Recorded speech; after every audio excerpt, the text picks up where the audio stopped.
Morning, Glory, America. Bonjour, hi, Canada. Hugh Hewitt here. It is Thursday, the 14th of January. Yesterday, President Trump was impeached by the House of Representatives. I'll have on Senator Rick Scott of Florida, former Senator Jim Talent, former Ambassador Rick Grenell to discuss that later in the show. However, I also want to let you know that almost 30 million doses of the COVID-19 vaccinations have rolled out across the country. A third new vaccination appears very promising from Johnson & Johnson, a single-dose vaccination. More than 10 million Americans have been vaccinated. I'll be talking about therapeutics with Dr. Pierre, Kory later in the program. But first, yesterday I began a conversation with Wheaton College Dean Ed Stetzer about an article he had written for USA Today about Christians and Donald Trump. I was only able to play the first 8 minutes of it. So for the first three segments of this show, I'm going to play you three more excerpts of a discussion that is, in fact, elicited a lot of discussions among Christians. Here is part two of my conversation with Dean Ed Stetzer. Now, where I want to go in your article is some statements of fact that you assert with which I disagree. He has burned down the Republican Party. Now, I have been a Republican my entire life. I've never not voted for a Republican for president, and my party's fine. Mitch McConnell is the leader of it right now, the most powerful Republican. Governors like Ron DeSantis and Doug Ducey, and senators like Tom Cotton, and former officials, soon to be former officials like Mike Pompeo, remain vital influencers of the polity, and the party is fine. It's not 1964 when it was almost destroyed.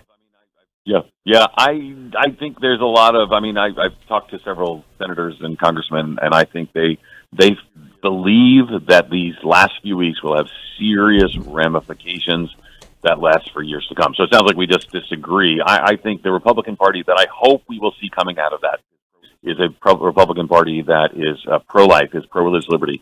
It actually has and wants to work, as President George W. Bush and Marco Rubio and others did, on a well-thought-out immigration reform plan that speaks of immigrants and refugees with the kind of language that speaks of them as people made in the image of God, worthy and dignity and respect. Even when we disagree about levels of immigration or levels of refugees, I hope we even return to the historic levels of refugee resettlement under Reagan and under Bush and under Clinton and Obama that were so cut. So I do think that, I'm comfortable with burning down the Republican Party, but I do recognize that there's a whole lot of people that are still there making a difference. I'm concerned that 2 years from now it's going to be a very different world.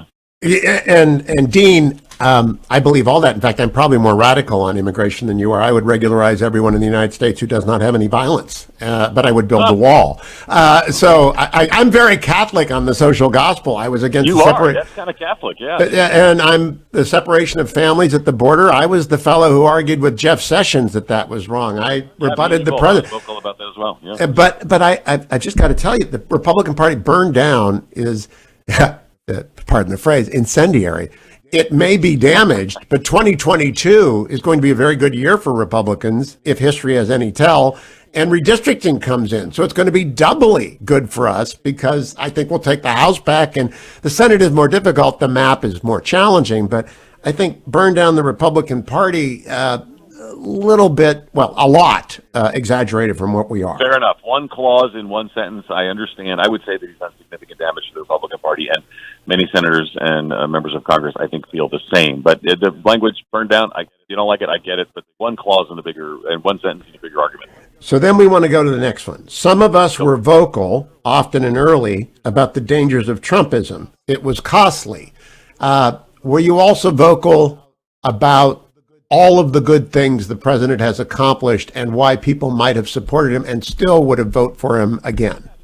Yeah, I think that's why I'm probably maddening to a lot of people, is that kind of people who on the left get mad at me when I've been publicly supportive about each. I've actually written articles in national publications about each of the Supreme Court nominees. I think the role of the Christian is, and people may disagree, but I think the role of the Christian, at least in the Christian pastor, I'm a lot in a pastor role, is not to be a member of a partisan team, but think in terms of sports analogies, more like an umpire. I want to call and try to call balls and strikes, and this enrages people at times, because when one day I'm pointing out that, for example, these words out sometimes of the president's mouth, and I address them, and I write an article about them. And then I say, and boy, I'm super thankful that we have Amy Coney Barrett on the Supreme Court. I think this has significant ongoing ramifications. Wrote 3 different articles in different locations for that. So, yeah, I think part of the challenge, Hugh Hewitt, and I think you, again, I don't want to be nice to you, like, because we're supposed to be having this, robust conversation, but I think you have intentionally not gone all in. My article is primarily about evangelicals who've gone all in, and yet, I think at the same time, we can both affirm things the president has done and be deeply concerned about things that the president has done. That's what I've tried to do. I think that's what often you try to do. Well, my objection to the article, Ed, is that it was sent to me by a virulent Donald Trump critic who has broken relationship with me because of Donald Trump, wants to repair it, which I welcome, but he sent it to me as here, I told you so. And that what I think the Christianity Today editorial, and I've talked to the editor of the magazine about it, that was so controversial. I think what it has done has appeared to put evangelical Christianity on one side of this argument, which is a political argument, and that it is being used to condemn Christians who supported Donald Trump wrongly. That's my charge against the article, is that you have licensed anger against fellow believers. Okay, well, let me tell you what I think I was hoping, and I think it accomplished, based on the response I've received. I think what it's accomplished is that, not all evangelicals believe the same way about the president. And part of what my hope is that we need to not see evangelicals, and it's really white evangelicals, and we're both in that, we're both white. It's to not see white evangelicals as a voting bloc of the Republican Party uncritical of Donald Trump. There are some of us who are leaders in evangelicalism who have significant concerns. Now, I didn't write the Christianity Today article on that, so that was Mark Galley. He was the outgoing editor at the time. But I do think the reality is that we need to have the maturity as a movement, as people of practicing faith, to say, you know what, there are some real concerns on this side. And I have some real concerns about the fact, many people of color in evangelical churches who see their churches embracing aggressively the president are asking, what does that mean for me long term? How do I fit into this? So I think ultimately, and I'm not saying you're not saying this, but and you're objecting to the article, I'm actually good with that. I knew you would. Happy to come on and have the discussion because I find you to be very reasonable in your discussions. But there's another reasonable side to this argument, that the consequences of voting for and the full-throated support of, my main concern, of a president who has walked through and dealt with some of these things so badly at times, is actually going to have, and is continuing to have, implications on evangelicalism. And that's, so we'll give people an opportunity to say, look, I'm mad. Yes, I get it, but that's not all there. Dean, I'm not mad at you. I regret that. Some are, though. I regret that Mr. Galley and you did not, especially Mr. Galley, that Galley divided the church, divided the body, by not recognizing that people of good belief and sound Orthodox understanding could vote for President Trump in good conscience.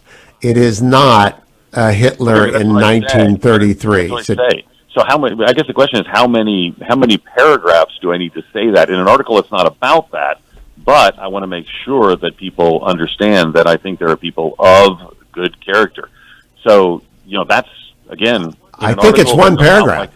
I think it's one paragraph. Not that. In addition, in an article, it's not about that. No, I think it's a necessary paragraph in any Galley or Stetzer piece as to what evangelicals need to do, that it say many millions of evangelicals supported the president for the right reasons and can justify their support, and did not do so with hatred in their heart towards anyone or with any embarrassment to the church, and that their position ought to be respected and welcomed in the church. That's 2 lines.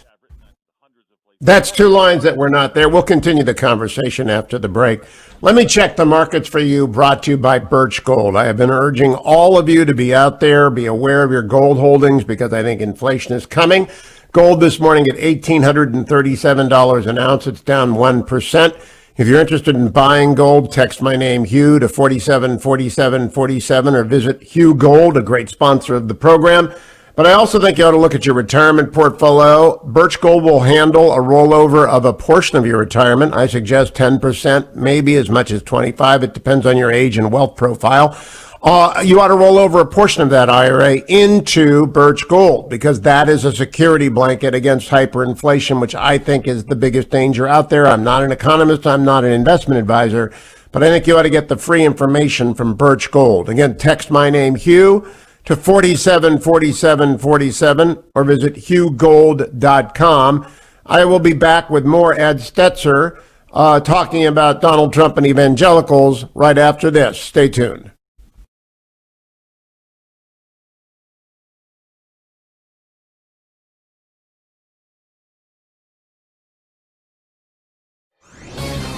This is Albert Mohler for townhall.com. The American experiment is founded upon a presupposition, a prior commitment to an ordered liberty, an established order.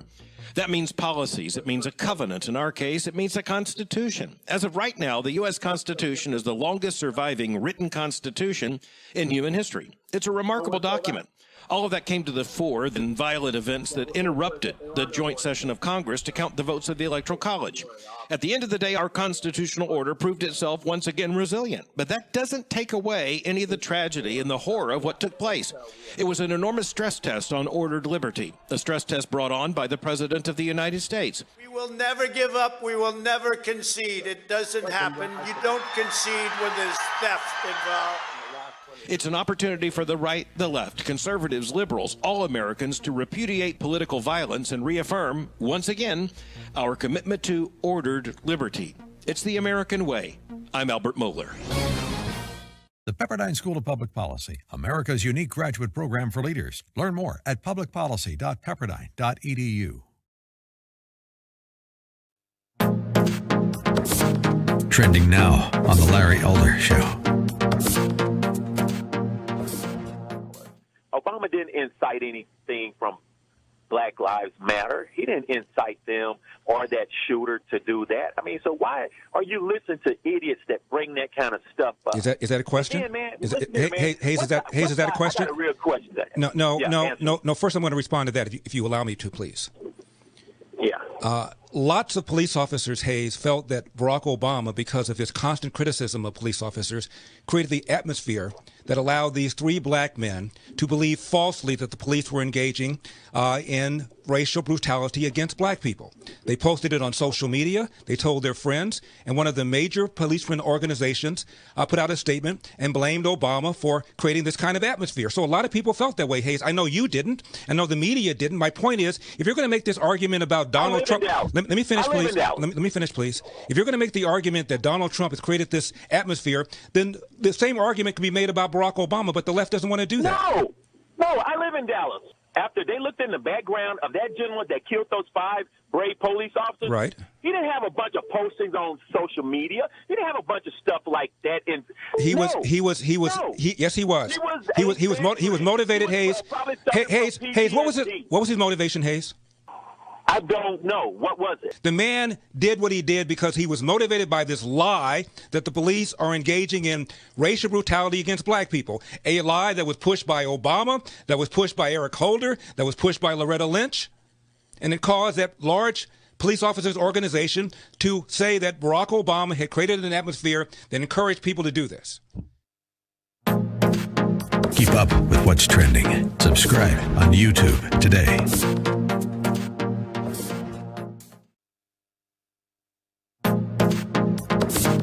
Trending now on the Eric Metaxas Show.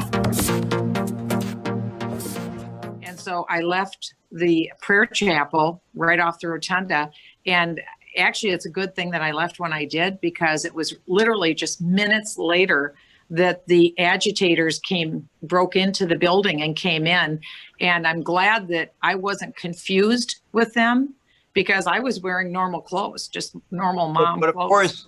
But of course, we're being confused with them now, because everyone who's by design, Eric, everyone who's pro-Trump is being accused of being a violent agitator. And I just want to be on the record as saying that is nonsense. It's worse than nonsense. It's an evil lie. And we need to keep saying that over and over, because this is a truly despicable lie.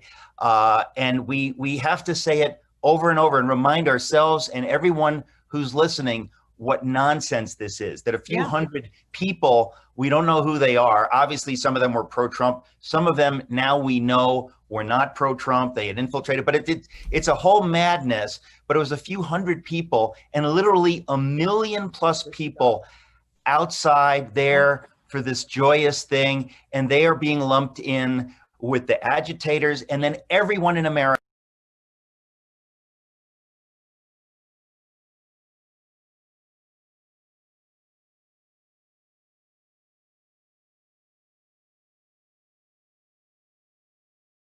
Welcome back, America. It's Hugh Hewitt. Wheaton College Dean Ed Stetzer wrote a provocative piece in USA Today that was much read and commented on. He joined me yesterday for a long interview. I've only been able to play 2 parts of it thus far. Here is part 3. I wonder if you would agree with this, that millions of evangelicals need not repent of their support for Donald Trump because it was providently taken and thoughtfully expressed and was consistent with the gospel of Jesus Christ. You got a lot of caveats in there. Here's what I would say. Millions of evangelicals made what they thought was a hard decision, whether they had to vote for a candidate that intentionally was working against their values of life and religious liberty and more, and saw and thought through and even prayed through and made a decision to vote for Donald Trump that I believe they did with good character. They made the best choice that they could. They strategically thought that their vote might influence the Supreme Court or executive orders and more, and I do not stand back in derision or in any sense of condemnation towards them.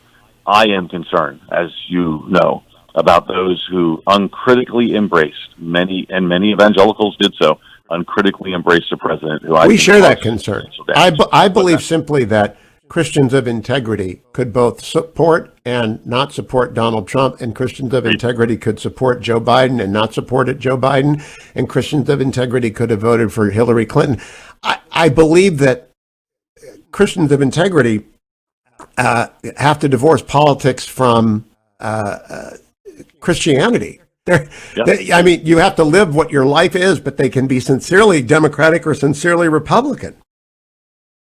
Yeah, I don't disagree with that. I think there are many people who, I was talking to an African-American pastor yesterday who sincerely voted the way he voted and explained to me his beliefs as to why, and I could respect him. And just what you described, I don't bring anything to or at you. I'm sorry your friend and you are having a conflict. For me, as I wrote, I don't believe everyone who voted for Trump was fooled or foolish, and Trump voters are not Trump. They're not responsible for all his actions over the past 4 years, but they are responsible for the ways they responded and for their own hearts. And that's what I think, and that's what I think about for all of us. So, yeah, I don't... So, Dean, you're framing it a little bit in the sense that a friend who doesn't like... No, I'm not. I'm about to come to how I'm framing it. I'm telling you why I got to it, but now I'm going to give it to you why I frame.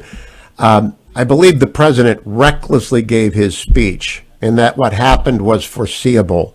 And he may be legally responsible for that foreseeable, and he may not, but certainly morally he is responsible for not thinking through the foreseeable consequences of his speech. Do you agree with me? I don't. Yeah, all the nuances that I don't know. I do believe that President Trump's incendiary words had consequences. And was it foreseeable by him? Ought he to have known what was going to happen? Yes, I would think that he should have known that this was going to lead people to take unwise action. With all the details of what happened, I'm shocked by all the details of what happened, so I don't know. I don't think he intended the Congress to be overridden. I'm not saying that. I'm just saying I hope that wasn't his plan. That would change the whole equation. But the likelihood of it happening he should have considered, will this get out of control? And once it began to get out of control, he ought to acted more quickly to condemn it. Wholeheartedly with those sentences, yes. All right. With that, because I come at this as a lawyer, Dean, do you think the consequences... It is like talking to a lawyer. I like it. It's a deposition. Do you agree that the consequences of your editorial are foreseeably divisive within the church? No, I believe they're calling the church to account, and I believe that's... Well, actually, I could say there'd be sometimes this might divide. I think it needs to lead to a conversation, and it needs to lead to some change in why so many people were so quickly drawn to a person of this character. So that is where we'll leave it. I'll come back. One more segment with it. I would encourage every believer, every evangelical or mainstream Protestant or any Christian of any stripe, actually, Mass attendant Catholics, Charismatics, Orthodox, to go to HughHewitt.com and send the transcript of this to any friend with whom they've had an argument about Donald Trump, because it's nuanced and it's balanced and it is exactly what people need who have been yelling at each other. And that's why I am putting so much emphasis on it, because I am a Christian. I'm not ashamed of the gospel, and I grieve that people are at each other's throats over a passing political moment that is in fact already passed. And more on the politics of it next hour with Senator Scott and former Ambassador Grenell. But as to the church, that's one more segment on the Hugh Hewitt Show.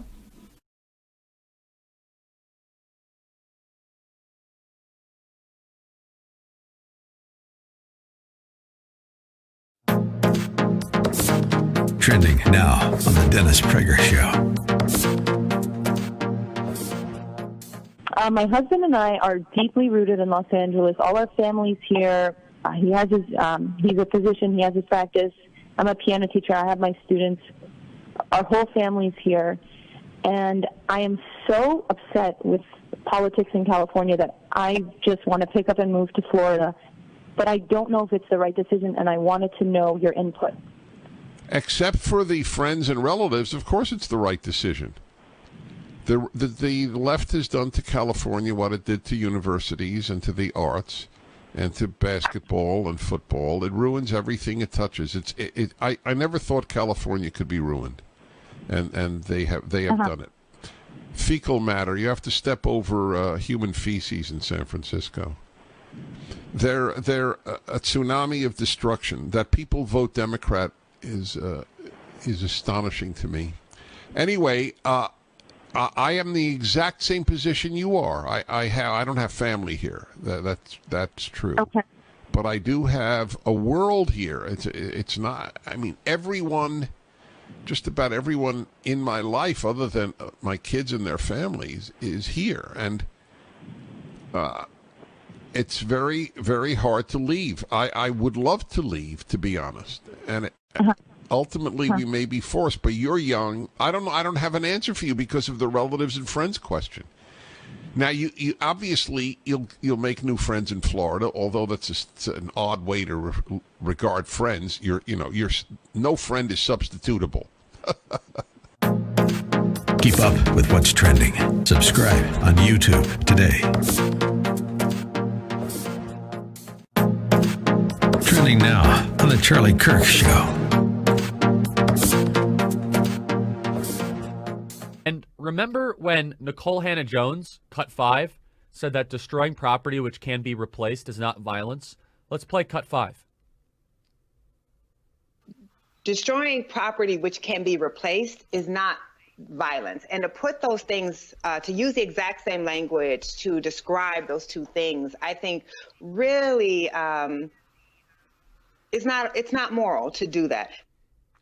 So that's not moral to do that, to conflate rioting and looting and destruction. But the rioting, looting, and destruction is perfectly moral, according to Nicole Hannah-Jones. Now, Nicole Hannah-Jones was never called to task for her quote-unquote incitement or using her freedom of speech to do that. And so we go back through this for a very specific reason, because what you have here is 300 to 400,000 Trump supporters that went to the Washington Monument, a fraction that went to the Capitol. Now, a lot of people that were going to the Capitol did not know that they were going to intersect with people that were on the east side of the Capitol that were almost being there professionally agitating.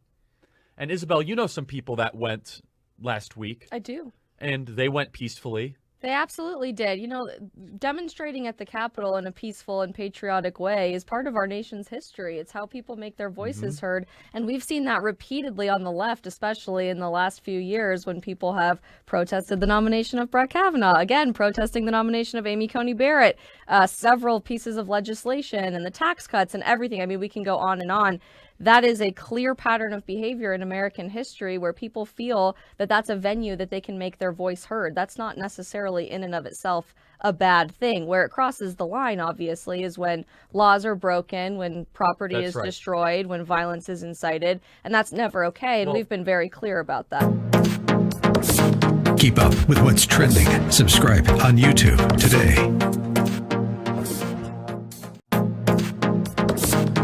Trending now on America First with Sebastian Gorka.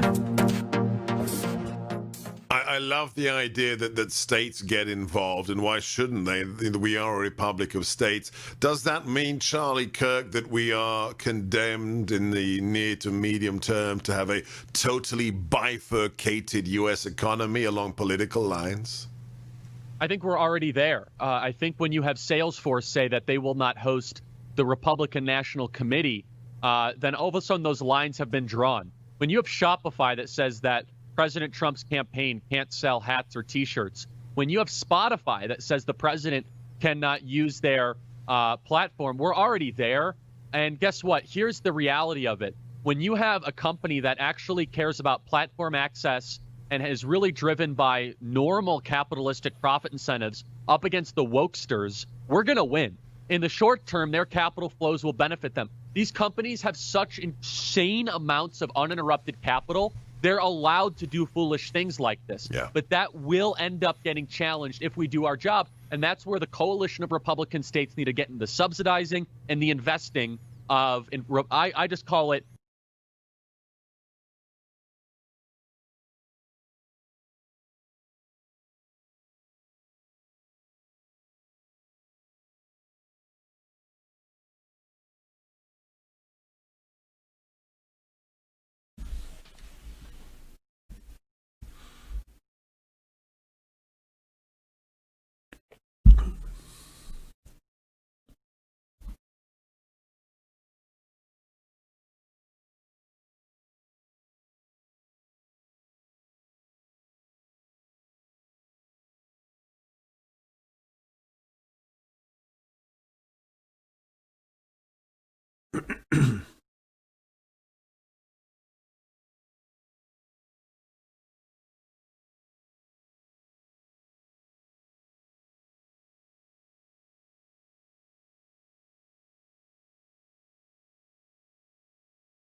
Welcome back, America. I'm Hugh Hewitt.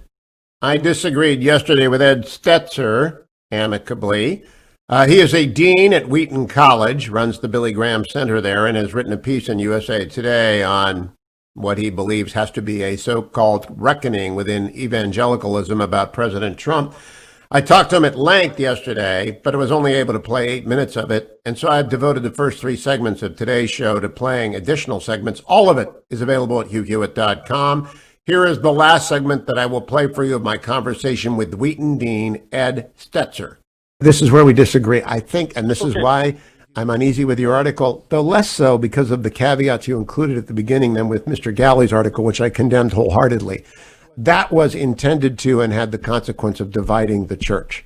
Yours does not have so obviously that intent. In fact, I don't think you had that intent, but the inevitability of that division is just as inevitably divisive as President Trump's speech was inevitably incendiary, though it did not necessarily have the consequence. He did not intend the consequence that followed. Do you understand my objection?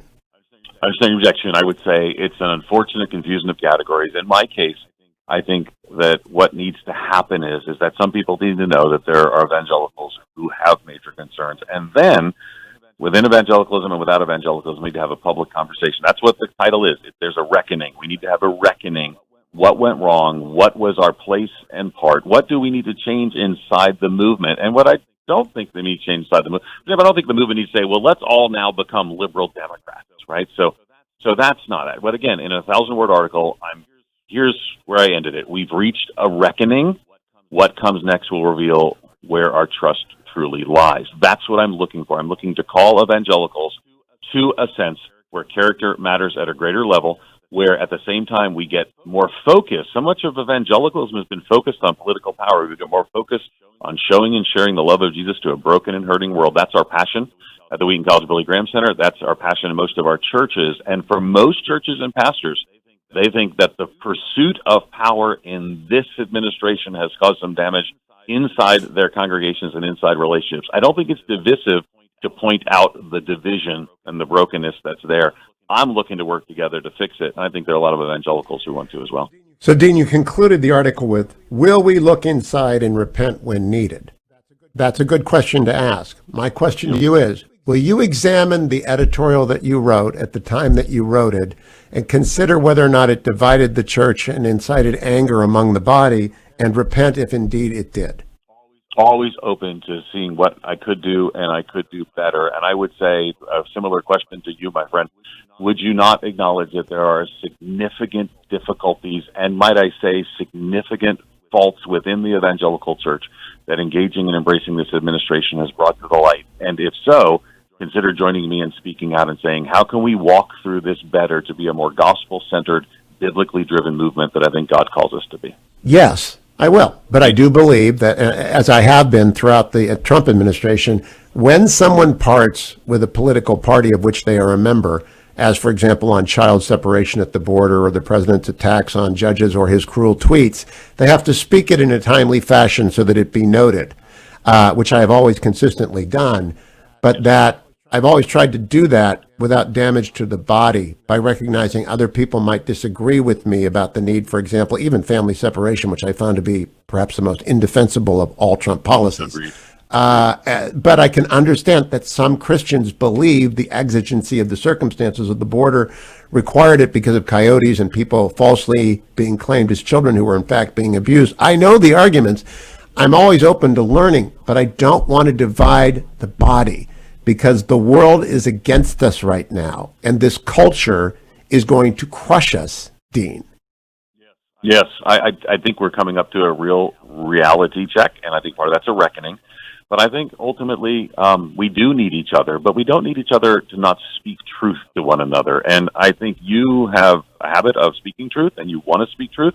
And I appreciate the fact that you caveat things just as I sought to caveat things. I think the truth that I'm bringing forward is I think that we need to have a hard conversation on why so many leaders were co-opted, why so many evangelicals were well, again, quoting Chuck Colson in the article, very few were more easily impressed than religious leaders. When he was working for Nixon, his job was to kind of persuade special interest groups. Again, very few were more easily impressed than religious leaders. The very people who should have been immune to the worldly pomp seemed the most vulnerable. If we can't say that to one another, that there has been and needs to be a reckoning, and as this administration ends in tatters, that relates to evangelical witness and reputation, I don't think that's a realistic engagement of the current cultural moment.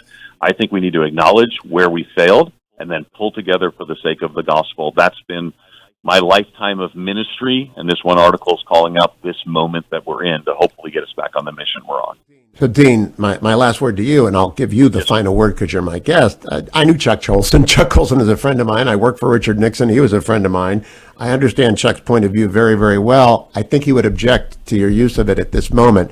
However, the incendiary remark, it's not in tatters. It is not in any way delegitimized the support of Donald Trump or of Mike Pompeo was on my show yesterday, a great evangelical man defending religious liberty as we speak and arguing for the natural rights theory of history and arguing for religious liberty and arguing for the people of Hong Kong and China and the Uyghurs, that it's not in tatters, that one has to say you cannot judge backwards by one event because that is not how history works. I'll let you have the last word. I didn't say his legacy was in tatters. I think there's parts of it that'll be good. I said the Trump administration is in tatters, and if we don't agree with that, I'm not sure we're watching the same current events unfold right now as Republicans are now moving over in some cases to support impeachment and more. I mean, the administration is in tatters, and I think my concern is that evangelical Christians need to recognize that this was not their only hope. Jesus isn't coming back riding on Air Force One, and when he comes back, he's not riding on a course. Let's extend this one more round, because I don't want people to misinterpret tatters.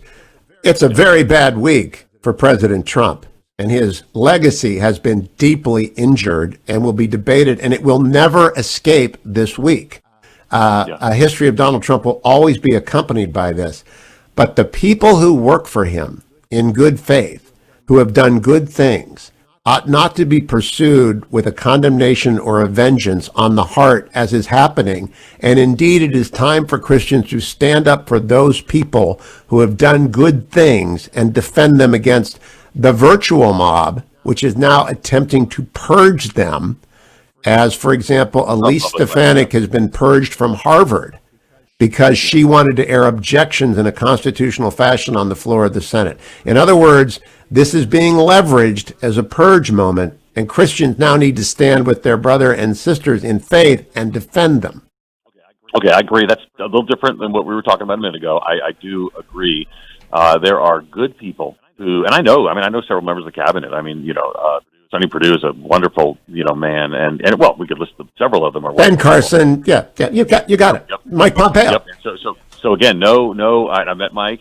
No broad condemnation from me that anybody that worked with the Trump administration is complicit. Again, even Trump voters are not Trump. People who tried to do good in the midst, and it's interesting to watch how the mainstream media, Sessions, you mentioned Sessions was bad guy, then he left and he's a good guy, then he's back in the grace and he's a bad guy. And I would just say that you can't base everything good guy, bad guy, whether or not the people in mainstream media are excited about this person because they're currently being critical of the president, Trump. Now, can I extend this for a little bit more? Because now we're on the president. I am not in a position to judge the president's heart. And I am not in a position to judge the president's motives. That's an old teaching of the Catholic Church. Nobody knows but God how someone stands with him. And I am not going to sit here. I'm going to condemn his action on Wednesday as improvident and reckless. But I think he has done his best to be a good president as best he saw. And that I don't doubt his sincerity in trying to do, and that he did many, many good things. I'm not going to go through the historical idiocy of comparing him to Stalin and Hitler like people have been doing. He's not that. He's made mistakes. He's just another human being. Yeah, I don't disagree. We are far afield from the original conversation, but I think we're a good conversation here, so that's all good. Again, the question was, are we going to tar and feather everybody who supported the president? And I'm going to be the one. I'm going to be one who consistently defends evangelicals who made a thoughtful choice. I'm going to be one who says when evangelicals didn't make a thoughtful choice, we need to ask the question why. And, the conspiracy theories that have become so widely bought up within evangelicalism and more. My article was about we need an evangelical reckoning. There's some soul and heart work and some relational rebuilding that we need within the movement. I'm there for it, and I'm guessing you're going to be there for it. I think it ultimately matters. But to not acknowledge, in my view, to not acknowledge some of the substantive issues, and I might say some of this often frequent naivete that was evident in our movement is not treating it well, honestly, and fairly. So I think we can do two things at once here. I think we can work towards unity in the movement. There are all kinds of things going on behind the scenes right now. That's what you're calling for. Let's not over-critique or over-criticize one another. And we can say there are things that need to happen, and the language I'm using is there's an evangelical reckoning, and we need to walk through that together. I 100% agree. I believe it is among every evangelical has to reflect on their own conduct vis-a-vis the church and politics and ask, what might I have done better to more persuasively argue on behalf of the gospel? I'm with you. Thank you, Dean. Now, I hope that conversation is useful. I replayed it because too many believers are at each other's throats. Put aside, look, in that conversation, non-believers do not matter. My email is filled with people who, you believe in a unicorn in the sky stuff. I don't care about that stuff, and nor should you. But the church around the world is looking at the church in the United States and saying, what is wrong with you people? We're getting killed. We're being thrown into prison in China. We are being massacred in northern Nigeria. And you people are at each other's throats over a presidency with a week left. And they're right. So I hope you take that away from that. Coming up, Ambassador Rick Grenell, former ambassador to Germany, on yesterday's impeachment. Senator Rick Scott, who leads the National Republican Senatorial Committee, much, much more. Time for my relief factor. Went and saw the podiatrist yesterday. It turns out I don't have a broken bone. I have a bruised metatarsal, which means inserts and get back on the road, which is exactly what I wanted to hear. And I'm very glad to have my Icarian curcumin and resveratrol and omega, because it'll actually help the bruise. Anyone who's ever had a bruised metatarsal knows it's like a little electric shock in your foot when you land the wrong way, and they give you an insert and you're fine. But in the meantime, inflammation needs to go down. These 4 supplements support the temporary relief of minor aches and pains. They just do. And tens of thousands of people take them every day. A bunch of other people believe in a bunch of other supplements. And I'm taking melatonin right now and vitamin D because they are supposed to be useful against the onset of COVID. And we'll be talking about COVID later in the show. But I am talking right now about every day, every month, every year. Take relieffactor.com. Get subscribed today. $19.95 will give you a 3-week starter pack. I'm coming right back, America. 1-800-520-1234. If you have a comment on that conversation with Ed Stetzer, I'd like to hear it. 1-800-520-1234. I am open, aren't I, Adam? Trending now on America First with Sebastian Gorka.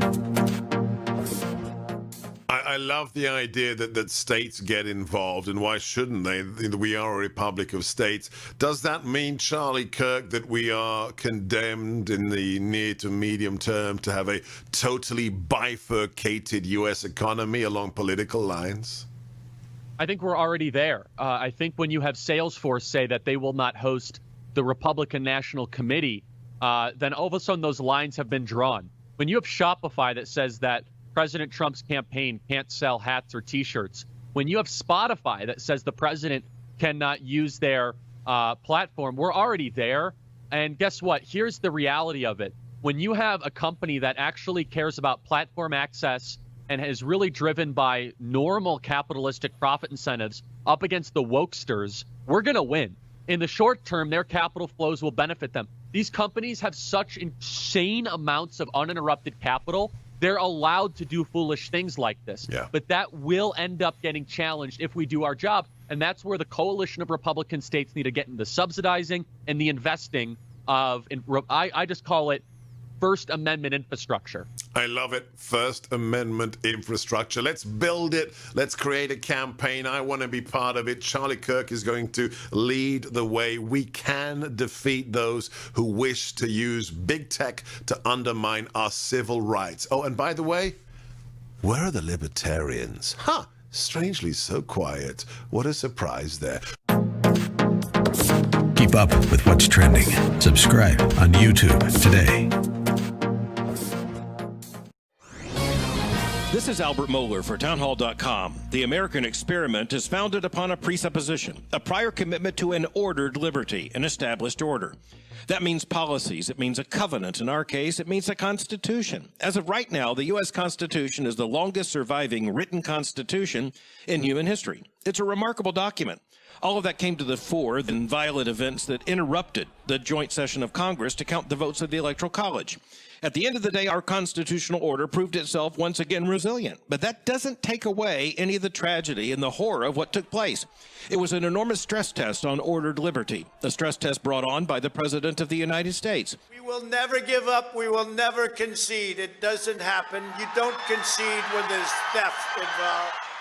It's an opportunity for the right, the left, conservatives, liberals, all Americans to repudiate political violence and reaffirm, once again, our commitment to ordered liberty. It's the American way. I'm Albert Mohler. The Pepperdine School of Public Policy, America's unique graduate program for leaders. Learn more at publicpolicy.pepperdine.edu. Trending now on the Eric Metaxas Show. Immediately, my first response, once I heard about what was going on, is that this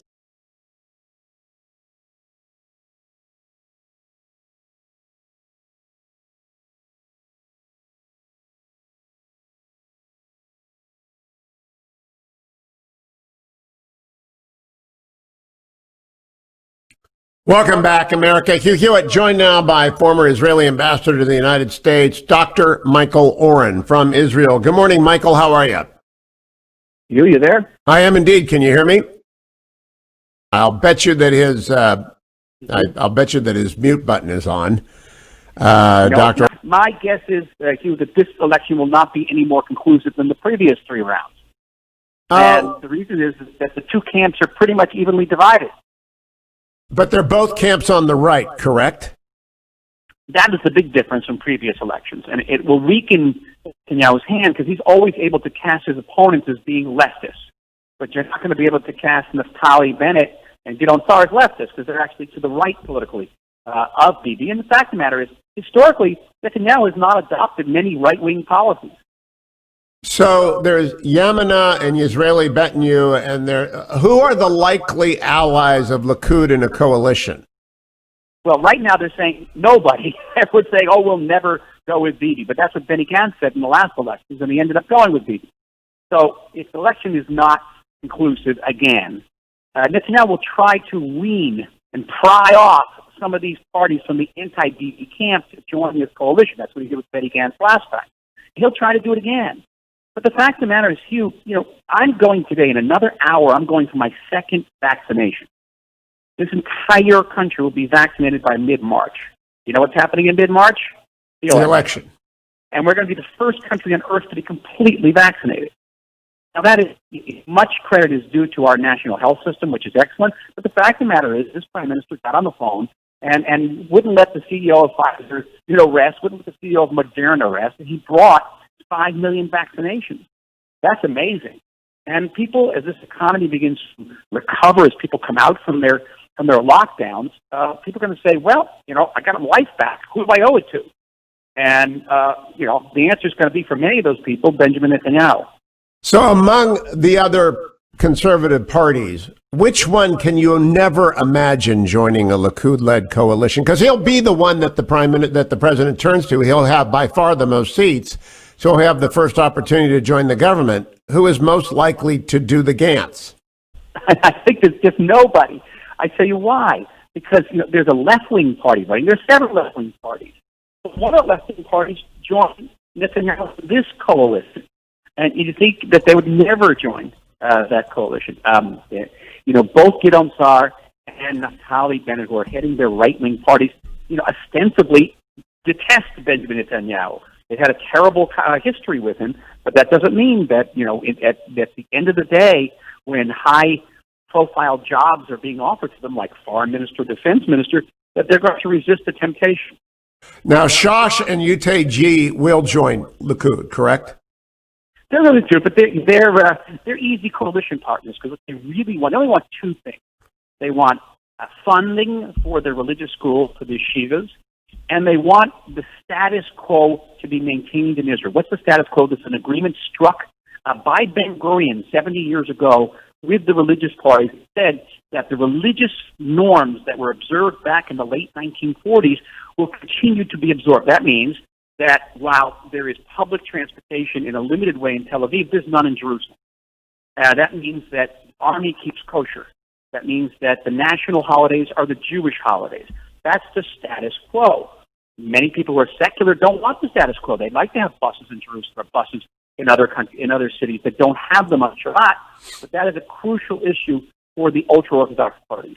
Now, Dr. Oren, the most important question. Israel has faces in Iran that is beginning its reconstruction of its nuclear program in an obvious, provocative way.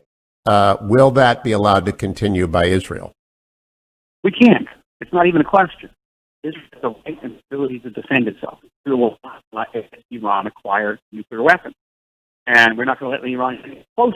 And I think that the red line that Netanyahu drew back in the UN, you remember that little bomb that he drew, the red line across in 2000. Well, that red line is 200 kilograms of uranium enriched to 20%. 20% is only a short distance from weapon grade, and that is a red line for the state of Israel. As to the best of my knowledge, that red line still holds. Do you believe it holds for every other party? I don't know. I don't think it holds for the United States, but it certainly holds for Israel. And then our red line is a reflection of our capabilities. The United States has much greater capabilities. We do not have strategic bombers, by the way. We don't have B-1s or even 52s. So that makes a big difference. So the United States can have a more flexible red line, but a red line is going to be there. I'm glad to hear that. We'll talk more about that next week, Dr. Oren. I'm disappointed you're not on the Likud list. Has Netanyahu made his personal choices yet? He has not. Well, then, where there's hope, there's life. Because, honestly, he ought to be concerned about American public opinion. And you explain Israel better than anyone else in the United States. Dr. Oren, thank you. I'll be right back, America. Stay tuned.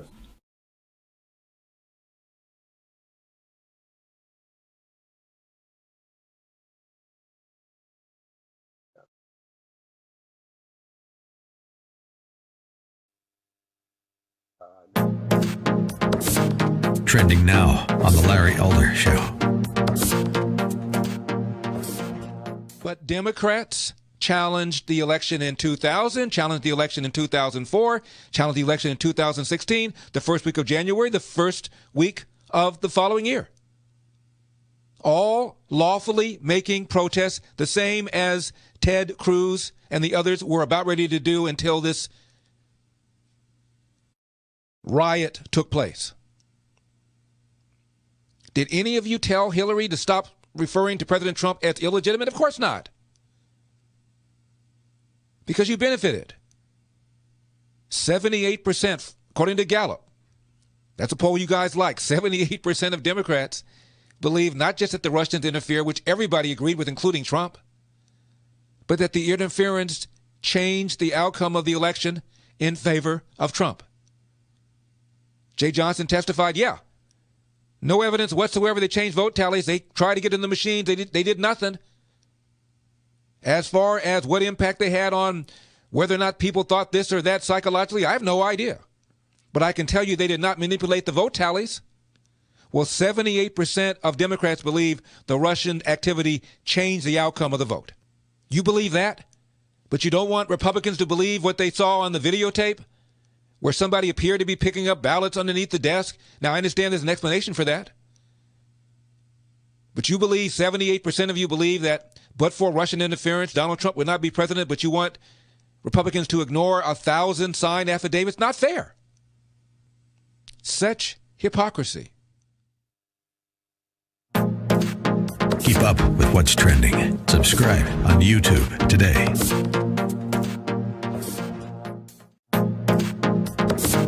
Trending now on the Dennis Prager Show. Joe Biden, his first task is to try to unite Americans. So what does his party do with 1 week, 7 days to go with an American president? Impeach him. Oh, God. I always asked about the left, do they believe their lies? And I think they do, which makes it hopeless. I'd like to ask Joe Biden on a lie detector, do you think that impeaching a president who received the most votes of any incumbent president in the history of the United States, with a week to go in his term, will unite Americans? What do you think he'll answer? Now, here's the point. No one in the press will ask him that. The purpose of a press conference for the last 4 years was to somehow catch the president. The purpose of a president in the next 4 years, the purpose of a press conference for the next 4 years, is how do we bolster your presidency? There is no journalism in the press any longer. It is just as the Soviet press. It is there to promote a certain party. In that case, the communist, in this case, the Democratic Party. That is the purpose of the press. So is that not a fair question to ask? Do you think that this promotes what you stated is a goal of uniting Americans? Keep up with what's trending. Subscribe on YouTube today. Trending now on the Charlie Kirk Show. lot of conversation around incitement. There's a lot of conversation around, did people call for specific action that resulted in the illegal acts and the criminal acts of last week? But let's take a step back and ask ourselves the question, has the media been covering for violent action in recent time? The answer is absolutely yes. From GQ magazine, why violent protests work. Now, let me be very clear. I don't share these views. We've talked about the difference between civil discord and civil disobedience. We've talked about how once you go to violence, you lose public opinion and you destroy other people's stuff and you could kill people, and that is not moral. However, this article by Laura Bassett goes through piece by piece why she believes violent protests work. And you can go back to a flashback where Chris Cuomo cut 3, where he says, please show me where it says protesters are supposed to be polite and peaceful. Let's go to cut 3. Now, too many see the protests as the problem. No, the problem is what forced your fellow citizens to take to the streets. Persistent and poisonous inequities and injustice. And please, show me where it says that protests are supposed to be polite and peaceful. So now they're going out of their way to call it an insurrection. However, back then they said, show me where you have to show polite and peaceful. Keep up with what's trending. Subscribe on YouTube today. Trending now on America First with Sebastian Gorka.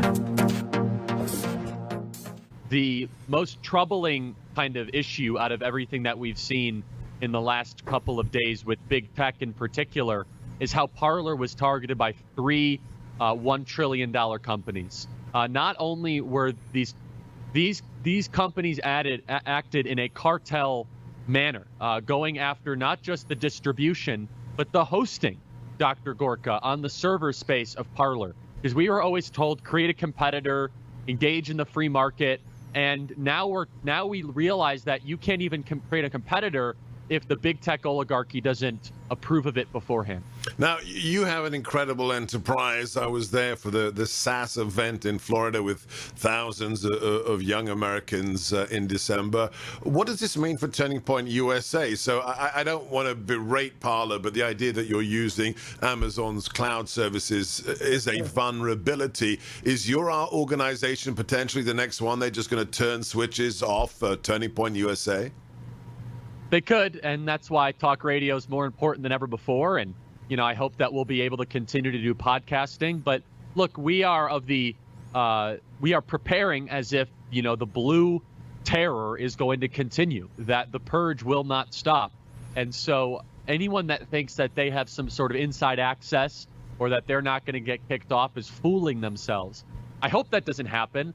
And I want to be clear. It's not that I hope it doesn't happen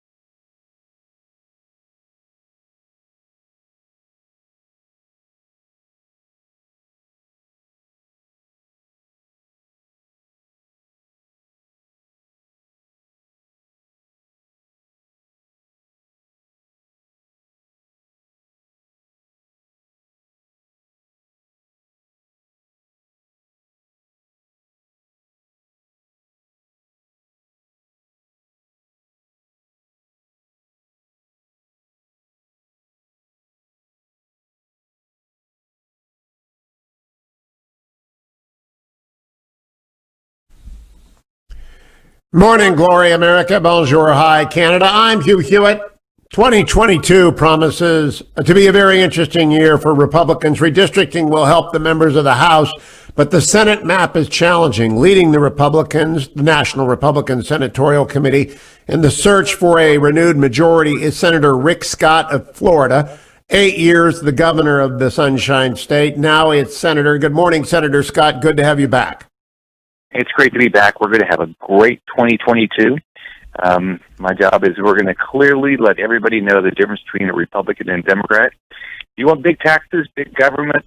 Don't want to support the military. Not going to support law enforcement. Boy, the Democrats are all in to help you. If you want school choice, better economy, individual responsibility and accountability, belief in the Second Amendment, lower taxes, you ought to be voting for a Republican. And I'm going to make it clear why you should vote for a Republican. So we're going to have a big 22. Now, you're going to be a guest of mine monthly, Senator Scott, as we identify the candidates who will take up the challenge in states currently held a seat by Democrats. But first, I want to ask you about yesterday's House impeachment vote. Your colleague, Senator Cotton, says any trial post-change in administration is unconstitutional. Judge J. Michael Luttig agrees with him. I agree with him.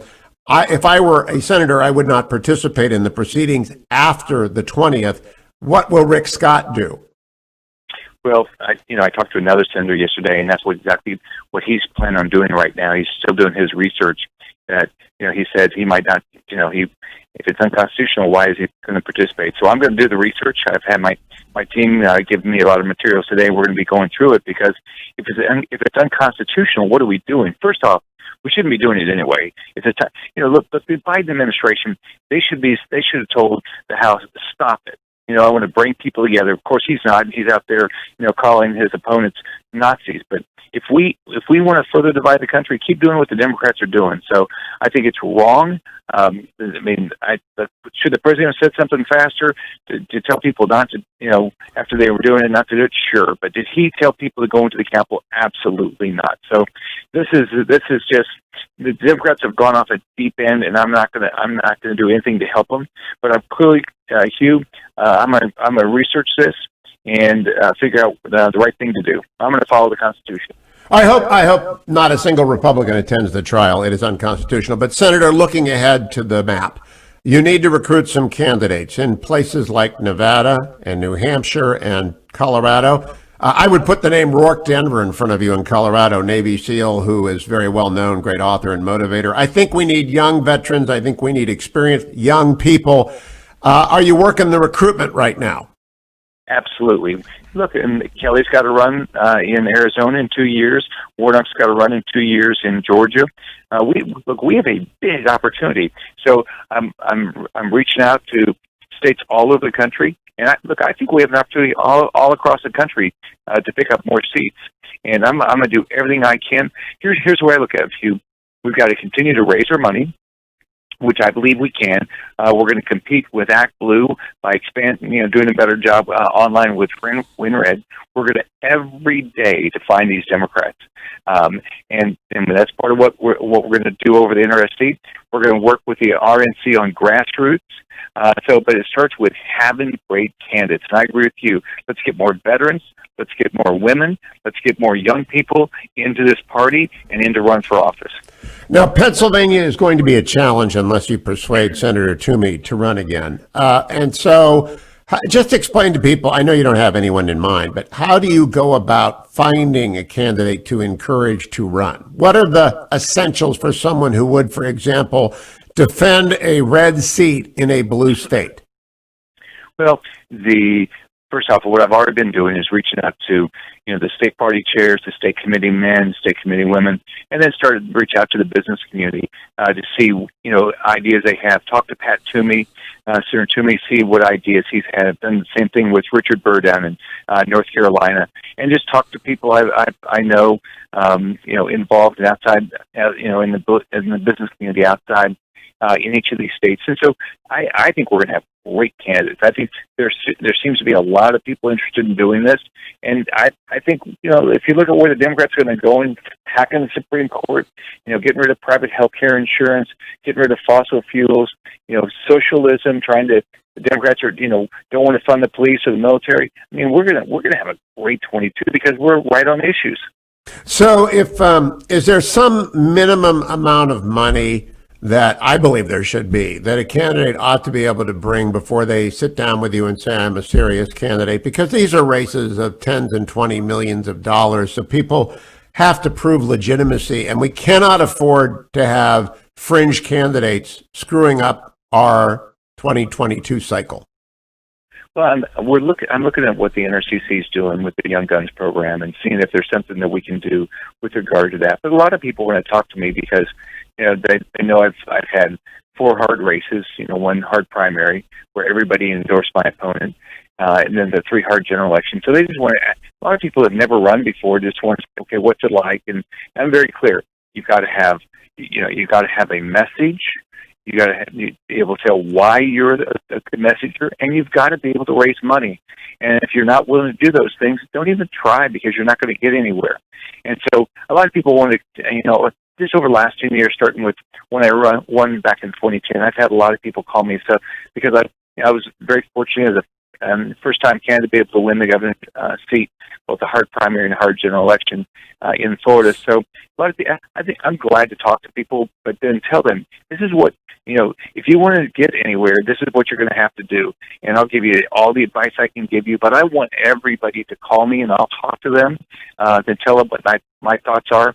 Every state's a little bit different, but I believe we have the right message. If we get the right candidates, we can raise the money to win in a lot of states next year. Now, how do you approach a state like New Hampshire, where Governor Sununu is a wonderful and popular governor, and I believe he could win that seat, but he's a wonderful and popular governor? Do you want him to run against the incumbent Democrat? Well, Governor, I got to serve with Governor Sununu when I was governor of Florida. I've got a working relationship with him. I saw him last year. And so I've been reaching out to the governors I know to see, hey, look, it's not, if they might want to run or they might have some ideas of somebody I should talk to. So I've been reaching out to them to see what their interests are. And, a lot of people, they don't want to decide or don't want to say what they're going to do right now. And I respect that. But I'm reaching out to, all the governors I know and other elected, the other, speakers of the houses and Senate presidents, and just, get their ideas. Not necessarily that they're going to run, but get their ideas. Now, in Nevada, Adam Laxalt ran and lost, but he's also won statewide. He's a veteran. Do you look for a new face, or do you go with someone who's been scuffed up a bit in some elections and won in others? I think what we ought to have is we ought to have great primaries. And Adam's a wonderful individual. He was Attorney General when I was governor, so I didn't deal with him directly, but I've met him. He seems like a wonderful person that would do very well. A friend of mine, Pam Bondi, speaks very highly of him. And so, but I think what we ought to do is, let's have a great primary where people get to really understand what these individuals speak for, and let's see, like what you said, are you good at raising money? Are you good at getting your message out? Do you have the right background that you can really get people to understand what drives you? I tell people what drives me is every day I wake up and I say, a kid like me that grew up in public housing, my goal is every kid in this country believes and it's true that they can live the dream of this country. That's what I want. That's what drives me to run. Now, President Trump did very well with the African-American community compared to how he did in 2016 and how President Bush did, and in the Latino vote in Florida. Are you looking for African-American Latino candidates, Senator Scott? Absolutely. What we've got to do is we've got to talk to everybody. I was able to win the Hispanic vote in my races. I did well with the African-American vote, and the reason I did is I showed up. I went and spoke to them. I spoke to them in their communities. I did events with them in their communities, and as a result, I did very well, and I think we ought to get more. John James was a great candidate, and he would have been a great U.S. senator from this state of Michigan, and I wish he would have won. But we're going to find candidates like that around the country, and I think they're going to be very successful. Senator Scott, how do people get involved with the NRSC if they specifically care about the Senate? First off, you can go to nrsc.org. And you can contribute. Don't hesitate to reach out to me. You can just get out. You can call me either at my Senate office or you can call me at the NRSC. I call people back. We've got a great executive director, Jackie Schutz-Zekman, there. She's worked with me. She ran my race in 2018, was my chief of staff in the Senate, and as governor, we're putting together a great team. We announced our political director yesterday, so we're putting together a great team. Hugh, I'm so excited about what we're going to do in 22. Thank you, Senator Rick Scott, nrsc.org. Come right back, America. Portions of the Hugh Hewitt Show brought to you by Sierra Pacific Mortgage. For more info, call 888-888-1172.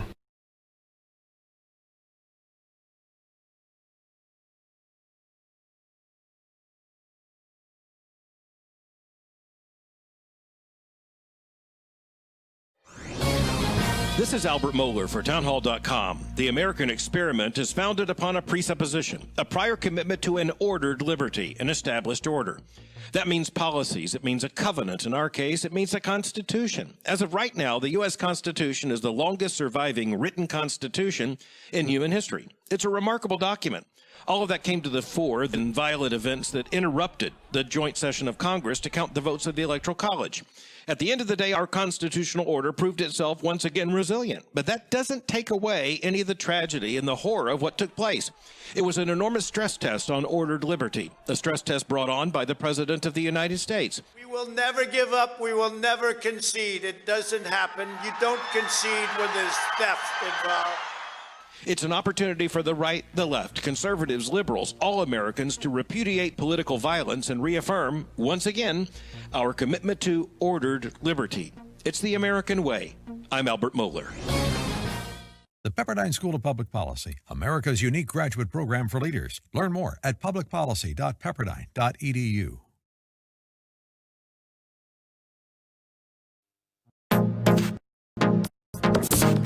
Trending now on The Larry Elder Show.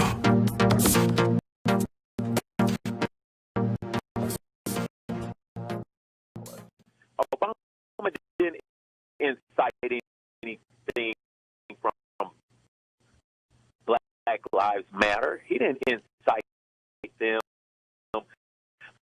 or that shooter to do that. I mean, so why are you listening to idiots that bring that kind of stuff up? Is that a question? Yeah, man. Is that a question?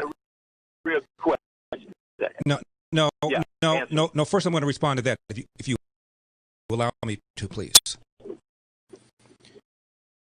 Yeah. Lots of police officers, Hayes, felt that Barack Obama, because of his constant criticism of police officers, created the atmosphere that allowed these three black men to believe falsely that the police were engaging in racial brutality against black people. They posted it on social media. They told their friends. And one of the major police organizations put out a statement and blamed Obama for creating this kind of atmosphere. So a lot of people felt that way, Hayes. I know you didn't. I know the media didn't. My point is, if you're going to make this argument about Donald Trump, let me finish, please. Let me finish, please. If you're going to make the argument that Donald Trump has created this atmosphere, then the same argument can be made about Barack Obama, but the left doesn't want to do that. No, I live in Dallas. After they looked in the background of that gentleman that killed those 5 brave police officers, right? He didn't have a bunch of postings on social media. He didn't have a bunch of stuff like that. He was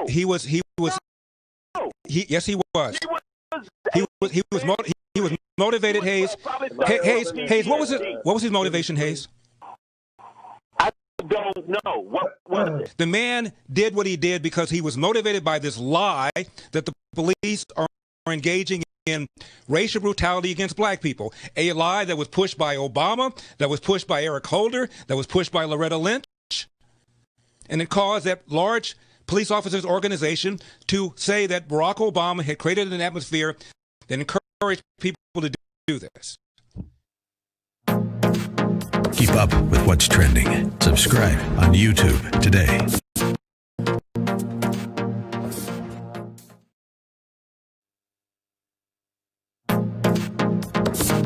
Trending now on the Eric Metaxas Show. And so I left the prayer chapel right off the rotunda. And actually, it's a good thing that I left when I did, because it was literally just minutes later that the agitators broke into the building and came in. And I'm glad that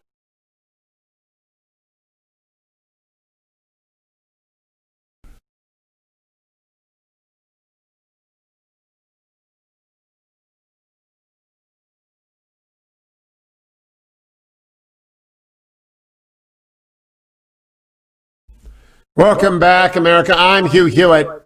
Coming up, former ambassador to Germany, Rick Grenell, former DNI, acting director of national intelligence, Rick Grenell.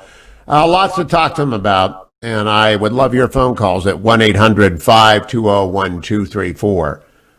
President Trump was impeached yesterday in a highly partisan vote. 10 Republicans did vote to impeach him for a variety of reasons, but it's, as with the first impeachment, it is the action of a divisive, vindictive speaker. Perhaps the most divisive speaker in American history after the Civil War is Nancy Pelosi, and she will be remembered as much an opportunity to overcome the hatreds of last week and of the last 4 years, missed again. And I believe a trial of the president will be unconstitutional in the Senate if the senators proceed with one on the 19th and the 20th, or whenever the articles are sent over. Nancy Pelosi toyed with them the last time. You know, the last impeachment obscured a crisis with China in the form of the virus. This one will obscure a crisis with China in the form of very, very, very menacing statements and an Iranian supercharging of their nuclear program. A pox on the Democrats' houses in the Congress. I believe they were justifiably outraged, angered, and some were scared of the assault on the Congress, which was an insurrectionist act for which everyone involved must be prosecuted to the fullest extent of the law. But there is a time to look forward and a time to simply try and divide and leverage what they are doing.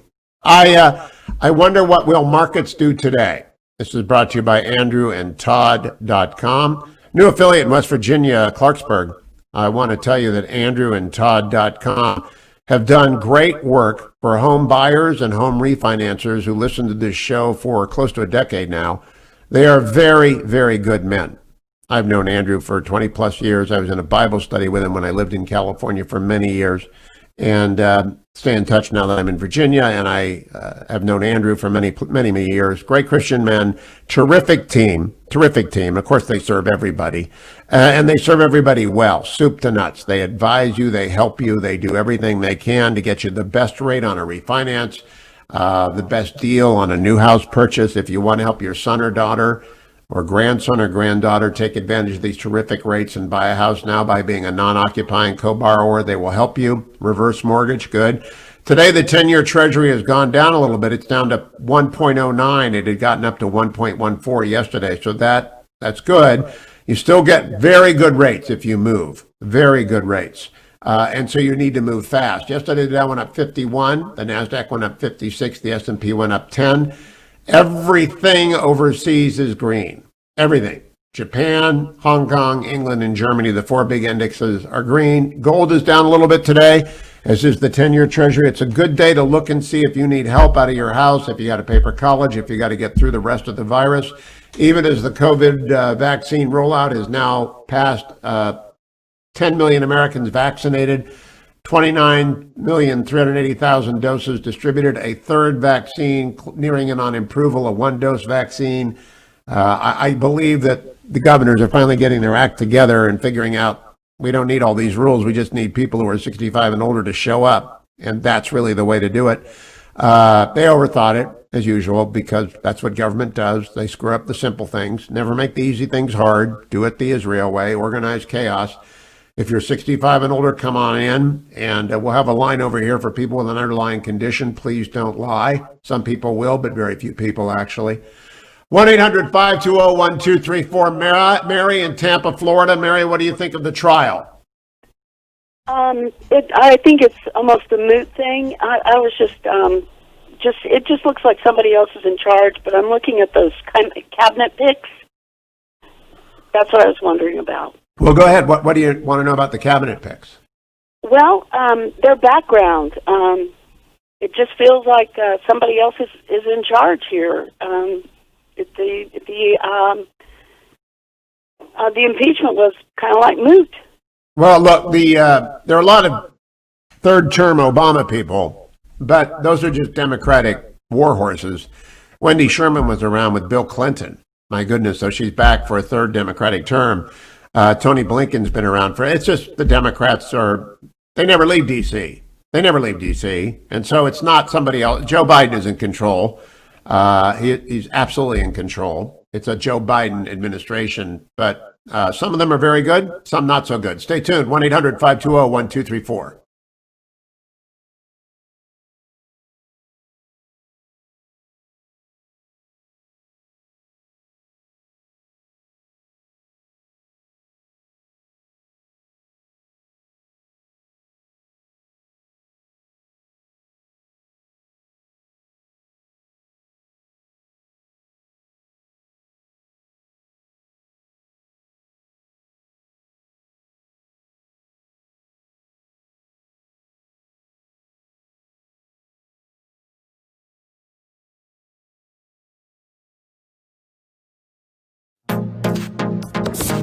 Trending now on the Dennis Prager Show. My husband and I are deeply rooted in Los Angeles. All our family's here. He's a physician. He has his practice. I'm a piano teacher. I have my students. Our whole family's here. And I am so upset with politics in California that I just want to pick up and move to Florida. But I don't know if it's the right decision, and I wanted to know your input. Except for the friends and relatives, of course it's the right decision. The left has done to California what it did to universities and to the arts and to basketball and football. It ruins everything it touches.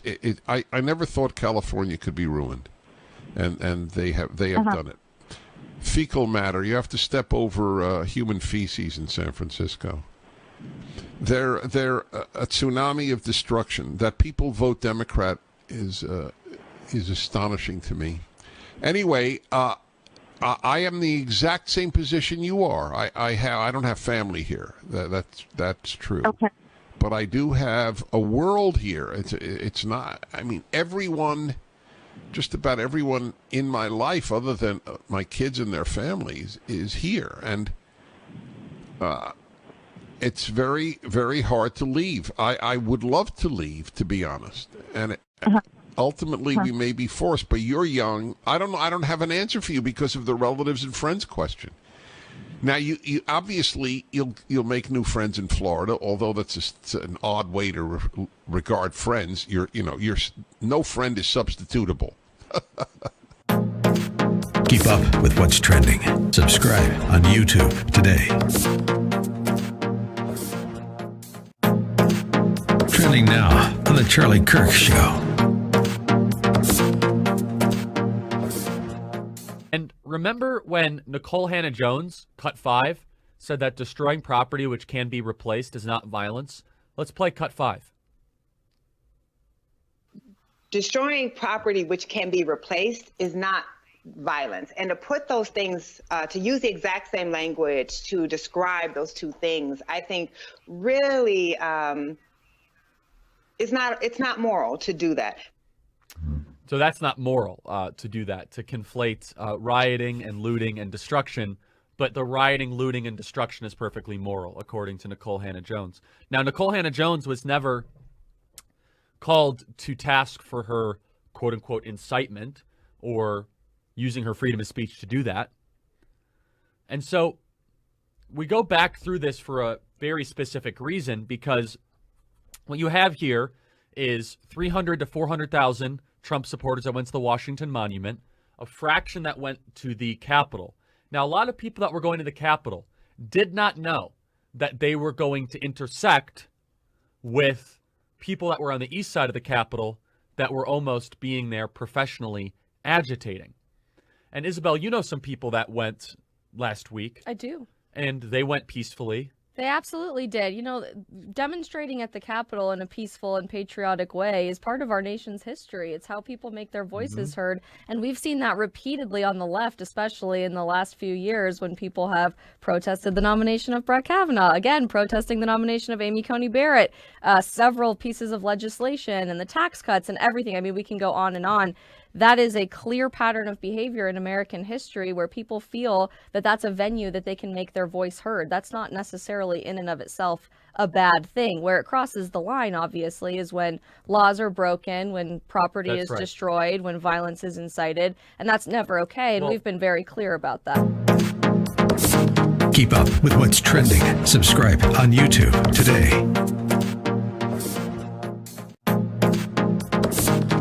Trending now on America First with Sebastian Gorka.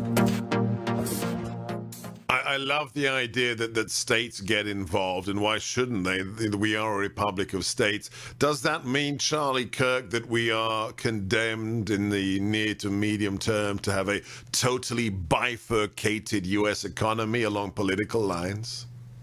I think we're already there. I think when you have Salesforce say that they will not host the Republican National Committee, then all of a sudden those lines have been drawn. When you have Shopify that says that President Trump's campaign can't sell hats or T-shirts, when you have Spotify that says the president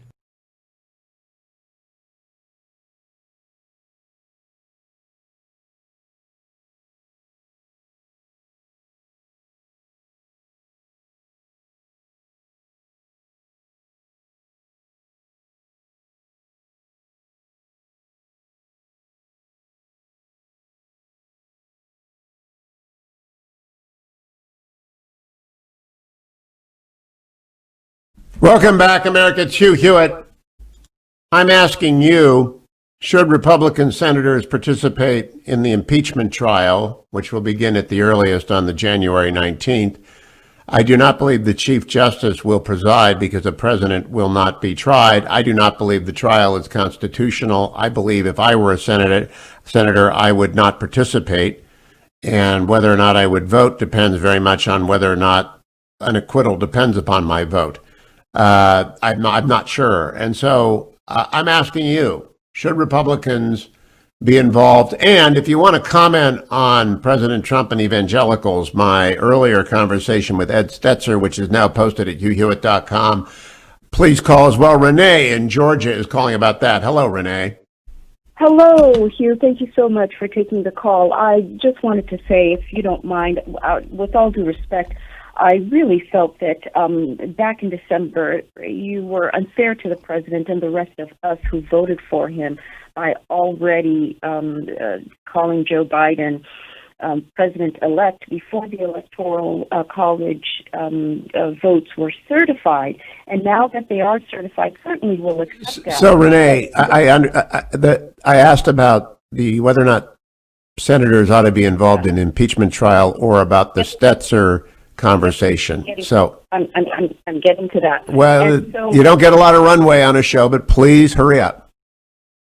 With your guest that you had on this morning, I heard him on another station where he repudiated us and the president, and I'm glad to have heard you this morning have a very balanced conversation with him and supported us and the president. And for the senators participating in the impeachment trial, no, they should not, because it is complete hypocrisy. How can we say that the president has instigated or caused an insurrection when none of his words related to that or nothing he said incited that? People went there with the intent, and so those people need to be held accountable, but not the president. The president himself said peacefully. Joe Biden, on the other hand, Now, Renee, let me interrupt you for that. That goes to the merits of the trial. I am arguing that it is an unconstitutional proceeding. For example, if the International Criminal Court of Justice attempted to try an American soldier, we would reject jurisdiction. I do not believe the Senate has jurisdiction over a former president. Hi, Joe. How you doing, Hugh? Hey, Good. long-time listener, conservative Republican all my life. I agree wholeheartedly. I don't think that the Republicans should go forward with an impeachment trial in the Senate. I think due in large part to this all really kind of being founded on a falsehood. And unfortunately, as a listener, I kind of like to ask you to refrain from continuing to use the word insurrection. I won't. I have to tell you, the people who were inside of the Congress were involved in insurrection. It is a case book. There's a huge difference though between an insurrection and people protesting. Of course there is, and I've made that very clear. I've made that very clear. I've had a lot of demonstrators from the mall. An awful lot of us have seen video of the side doors. Joe, that's all irrelevant to my question. There are a lot of protesters who had nothing to do with the insurrection. 90% of them, 95% of them. It's entirely relevant. It's entirely relevant because if a lie is being sold that it was an insurrection. Joe, okay. Again, people are calling the show a lot to want to relitigate what happened. Every American understands what happened. There was a violent attack on the Congress that murdered a policeman. The people who crossed that line, who crossed that boundary, were involved in insurrection as they were attempting to shut down the government of the United States. Those people need to pay a penalty. Anyone who demonstrated was exercising their constitutional right, who protested were exercising their constitutional right. They are not insurrectionists. They're good American citizens. It is a black and white issue. The issue of whether or not the president ought to be tried is also, in my view, a black and white issue. No. David in Texas. Hello, Hugh. Thanks for taking my call. I listen to you every morning doing some work. Thank you. And I enjoy it immensely. And I admire, I'm a behavior specialist. I admire how you're able to mediate, be bipartisan with both Republicans and Democrats in the atmosphere that you were talking about, how Nancy Pelosi is so divisive. I think this impeachment thing is just another sham. I ignore it completely because I would get angry, and I try to manage anger of other people, so I don't want to get angry myself, but it is extremely hard to do. Yeah, anger is sinful, and I would look to Senators Cruz and Hawley, who have been so much criticized, to issue written statements on the constitutionality. They're both Supreme Court clerks. They're both extraordinary lawyers, like Tom Cotton, Harvard Law graduates. I would love to see their written opinions as to whether or not a trial of a former president for impeachment is constitutional. I don't believe it is. I would like to have those experts weigh in. Yeah, and I think Mark Levin has mentioned that as well. It's just, who do you think? I mean, I admire you and really take your knowledge into account of what you would think. Who is behind the pull strings for the Democrats? Who is pulling the strings behind the scenes? Because they seem they're always on point. Nancy Pelosi is the leader of their party. Nancy Pelosi is in charge. Nancy Pelosi has been in charge, and she is one of the most divisive figures in American political history. And her party is disciplined over history to never shoot at each other. Never. Never, ever criticize each other. AOC is a new voice that is breaking the old consensus, but Nancy Pelosi runs the party. There is no conspiracy. She's just number one. Yeah, well, it's quite impressive that she was able to put down the little mini rebellion from AOC and the others. So she's ruthless. Speaker again. She's ruthless. All right, David, thank you. Let me go to Rick in Tennessee. Hello, Rick. Good morning, Hugh. Good morning. Got a comment for what you said. I don't think the senators should participate in this impeachment. It's ridiculous. And I'd like to make a couple of comments real quick. If you can impeach a president or former president, then why can we not go ahead and start proceedings to impeach Kamala Harris for personally getting money put up to get some of these... Well, let's stop for a second, Rick. I don't want to air a charge with I'm not familiar, but any official can be impeached by the House for any reason. Then the Senate, which is the saucer that is supposed to cool the partisan excess of the House, is to act as that moderating body. I hope they do so here by not beginning a trial. But I don't want to get into other officials right now and charges with which I'm not familiar. Thank you, though, Rick. Barb in Illinois. Good morning. I'm an evangelical. I supported President Trump. Like most evangelicals, we probably didn't vote. A lot of us didn't vote for him in primaries in his first, when he ran in 2016. But certainly developed a love for him through his term. what I would say to Dean Stetzer, who I'm familiar with, I've seen many things he's written on Twitter over the years. He should be happy because it seems like the liberals or Biden will be very well mannered as he delivers blow after blow after blow to Christians in the next 4 years. I'm concerned about the policies and the gains we had during Trump and the people he's picking. You know, no longer will we have a great man like Pompeo to listen to, or, you know, others within the administration that we've been so pleased with. Did you think that Dean Stetzer acquitted himself well in explaining his op-ed?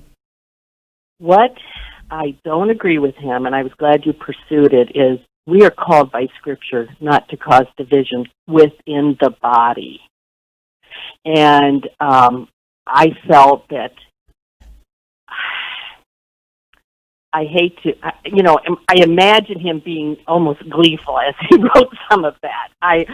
I am sad to hear him. I'm 64. My husband and I have read some of the things he's written, and we are concerned the direction that there is an element within evangelicalism that sounds like he does. And they might talk politely, but it is divisive. And you know, voting is a struggle for evangelical because we are Christian. We believe we're Christians first. We're part of God's kingdom first, not American citizens first. And so we want to measure everything we do by Scripture. And I just think it's naive to think just because our incoming president might speak politely, it does not mean that what he does is aligned with our values. Well said, and thank you, Barb. Kay in Iowa. Go ahead, Kay. Yes, good morning, Hugh. I guess I have one question for you. I'm also concerned about the Constitution and people not following it. Do you really think that there's factions in the opposition party that believe in the Constitution? I think they think it's an antiquated document. Well, let me put it a different way. There are many people within the Democratic Party who do believe it's an antiquated document and ought to be interpreted away by courts when it is inconvenient to their agenda.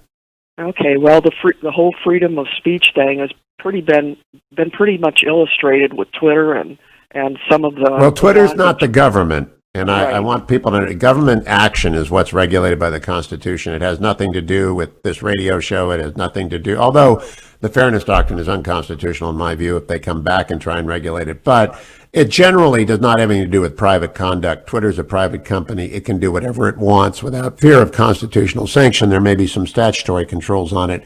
But the Constitution does have an absolute guarantee of free exercise of religion and freedom of speech and press. It's just kind of a scary time, like the lady said before us, for Christians and people that believe. But we're supposed to be Christians first, but you can't support a party that has abortion. And I don't know, I guess you get into a lot of different things with that. But anyway, thank you. I appreciate it. Thank you very much, Kay. I appreciate everyone who calls. More calls next hour. ReliefFactor.com right now.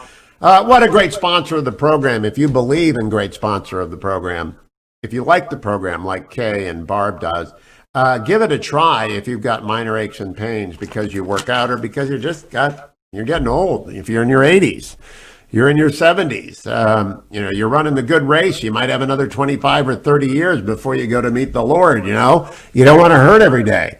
And so listen to your doctor's advice, stay active.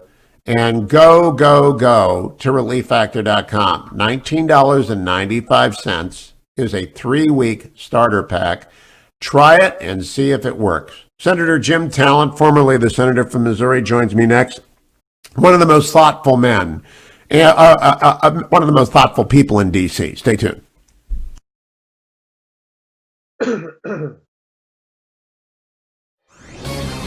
This is Albert Mohler for townhall.com. The American experiment is founded upon a presupposition, a prior commitment to an ordered liberty, an established order.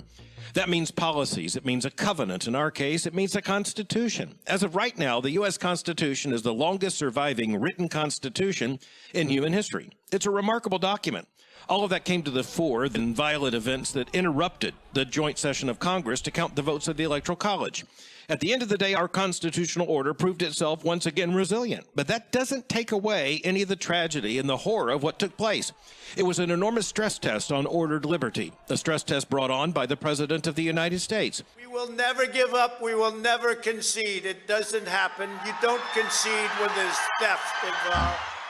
It's an opportunity for the right, the left, conservatives, liberals, all Americans to repudiate political violence and reaffirm, once again, our commitment to ordered liberty. It's the American way. I'm Albert Mohler. The Pepperdine School of Public Policy, America's unique graduate program for leaders. Learn more at publicpolicy.pepperdine.edu. Trending now on the Eric Metaxas Show. My first response, once I heard about what was going on, is that this was a planned event. It had to be a planned event because I had been outside with these people for 2 days, and they were the happiest, most joyful people. You had the prayer people who were there, a lot of prayer people, and then you also had what I would call the patriot people who were there giving speeches, carrying flags and that sort of thing. But again, not one angry speech. I didn't hear an angry speech, no mob mentality. There was nothing like that whatsoever. And there was actually a fairly scant presence of Capitol Police outside the building, at least on the east side. There just weren't that many people. There weren't that many Capitol Police. And it was surprising. I've been there when it's been joint sessions of Congress, when the vice president has been there. You can't get anywhere near that building. So what could be more important? It's crazy, right? What could be more important? You have the entire United States government gathered together in one room. You would think that there'd be more security there than for anything in the world. And somehow, exactly, especially when there's 1 million people outside on the streets. That's what, none of it made sense. And after the event happened, every single piece of evidence that came showed me this was clearly a planned event. This was a planned event designed to do exactly what you're seeing day after day. It's identity theft. This was the left's victory. The left planned this, and their victory is that they are stealing President Trump's identity. Keep up with what's trending. Subscribe on YouTube today.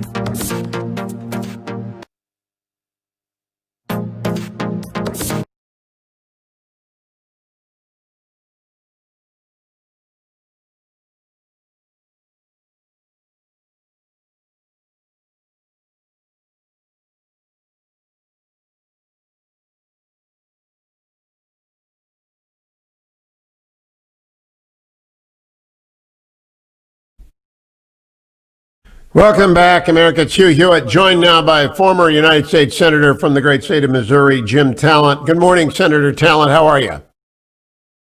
I am doing well. How are you? Good. The key question, Tom Cotton announced last night that a trial of a former president, even if begun on his last day, is unconstitutional. Do you agree with him? I tend to agree with him. It's the common sense interpretation of the Constitution. I mean, I'd always assumed that impeachment was a tool designed to remove people from office, not try and punish them in some way after they've left. I'd like to hear the counter arguments. I know there's some precedent to the other effect, but that's the common sense interpretation of the Constitution. I would agree. I would also say this. I appreciated what Mitch McConnell said, that, look, if you're going to impeach somebody for violating basic democratic norms, you ought to follow basic democratic norms in doing it, right? Which is, there ought to be an investigation, and the person ought to have an opportunity to present a defense.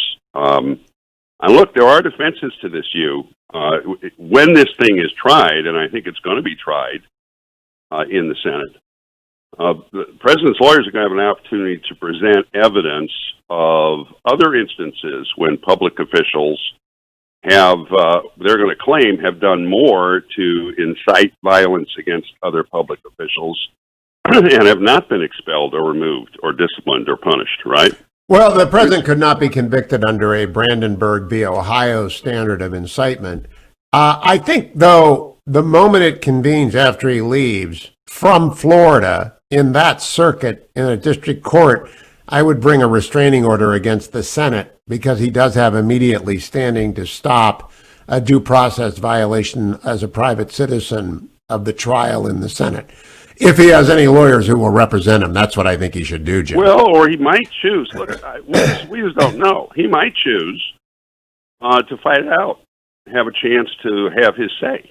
I mean, I don't know what he's going to do. Now, I do know that this ought to be avoided if it can be avoided, because it is going to occupy the Senate for a considerable amount of time when there are other pressing issues, and you've pointed out some of them, what's happening in the East and South China Seas and what's happening in the Persian Gulf and the Gulf of Oman and places like that, as well as the pressing needs of the pandemic and the other things that will be on the new president's agenda. So, you know, it ought to be avoided if it can be avoided. I would agree with that. Now, does the Senate follow its rules, or will they depart from them? Because the rules are that upon receipt of the articles of impeachment, it must suspend, go immediately into impeachment. That's when I think Republicans ought to boycott.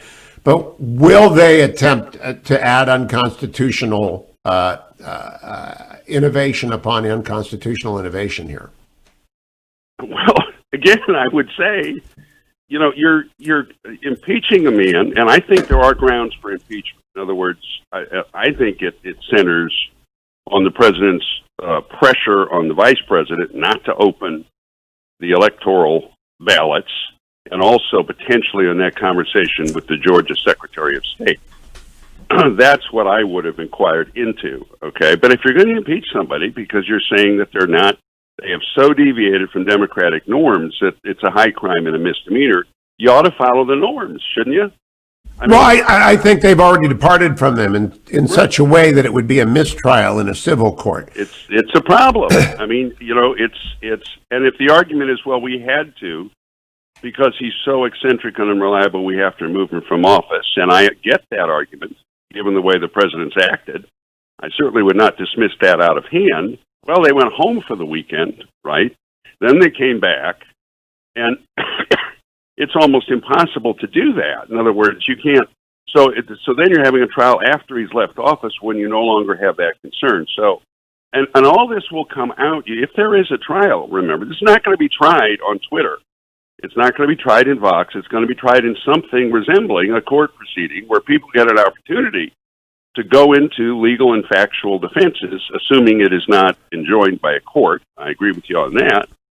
And all this is going to come out. And, you know, it's not going to be, I don't think, the kind of thing they think it is. I just don't believe that there is a chance for a fair trial here because there was no evidentiary phase. There simply was not any attempt to collect evidence. And don't you think that's going to be exposed? Well, yes, and I mean, in other words, that's why I would bring a temporary. That's why I would attempt to adjoin it as a private citizen. If it were me being tried by a court of law anywhere in the United States, I'd win in 5 seconds. Yeah, you would. We don't do this in the United. This is Star Chamber stuff. But this is Donald Trump you're talking about here. So I'm not certain what he's going to do. And I just think that that's why I appreciated what Mitch said. I mean, he said this is a very, very hasty process. A person's entitled to present a defense. They're entitled, by the way, to have some kind of reasonable investigation, and this did not happen. And so let's see what happens. I don't know what Trump is going to do. And all of it is precedential and damaging down the road. You and I will not be alive to see perhaps some of the iterations of how damaging it is. Oh, yeah. But the tables are, I mean, what goes around comes around, right? I mean, it certainly does. It certainly does. Jim Talon, always good to talk to a very sane man.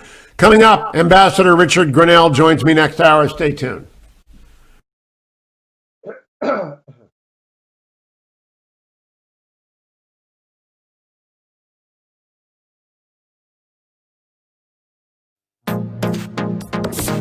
Trending now on the Eric Metaxas Show. immediately, my first response, once I heard about what was going on, is that this was a planned event. It had to be a planned event because I had been outside with these people for 2 days, and they were the happiest, most joyful people. You had the prayer people who were there, a lot of prayer people, and then you also had what I would call the patriot people who were there giving speeches, carrying flags and that sort of thing. But again, not one angry speech. I didn't hear an angry speech, no mob mentality. There was nothing like that whatsoever. And there was actually a fairly scant presence of Capitol Police outside the building, at least on the east side. There just weren't that many people. There weren't that many Capitol Police. And it was surprising. I've been there when it's been joint sessions of Congress, when the vice president has been there. You can't get anywhere near that building. So what could be more important? It's crazy, right? What could be more important? You have the entire United States government gathered together in one room. You would think that there'd be more security there than for anything in the world. And somehow, Exactly, bizarrely, especially when there's 1 million people outside on the streets. That's what, none of it made sense. And after the event happened, every single piece of evidence that came showed me this was clearly a planned event. This was a planned event designed to do exactly what you're seeing day after day. It's identity theft. This was the left's victory. The left planned this, and their victory is that they are stealing President Trump's identity. Keep up with what's trending. Subscribe on YouTube today.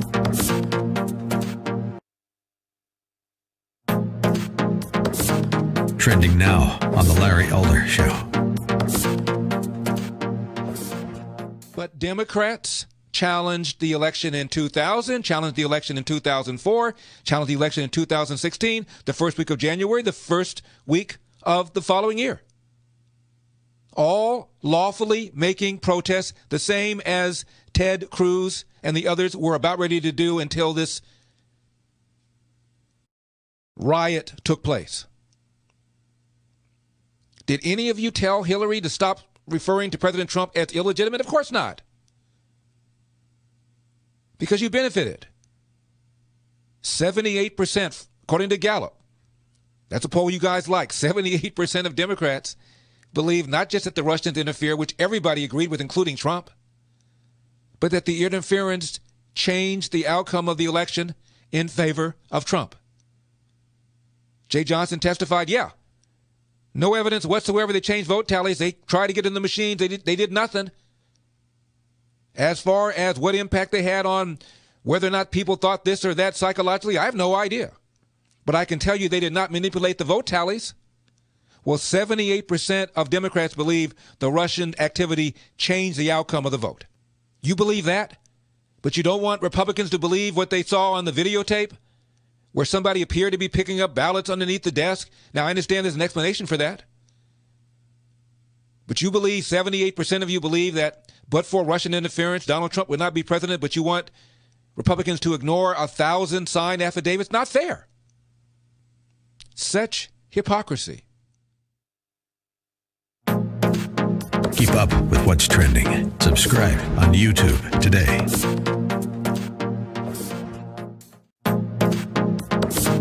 Trending now on The Dennis Prager Show.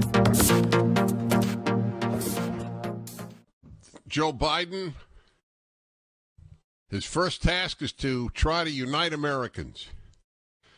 So what does his party do with 1 week, 7 days to go with an American president?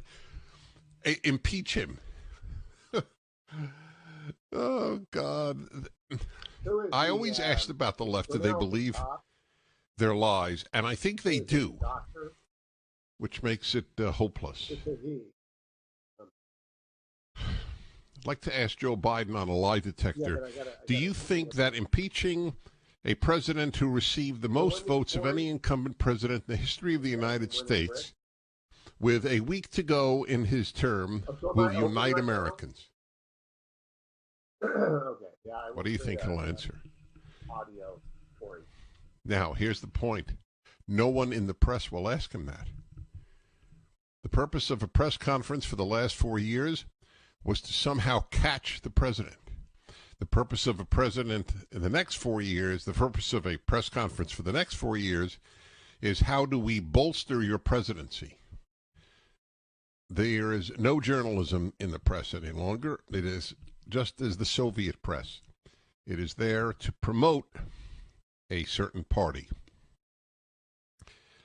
In that case, the communist, in this case, the Democratic Party. That is the purpose of the press. So is that not a fair question to ask? Do you think that this promotes what you stated is a goal of uniting Americans? Keep up with what's trending. Subscribe on YouTube today. Trending now on The Charlie Kirk Show. A lot of conversation around incitement.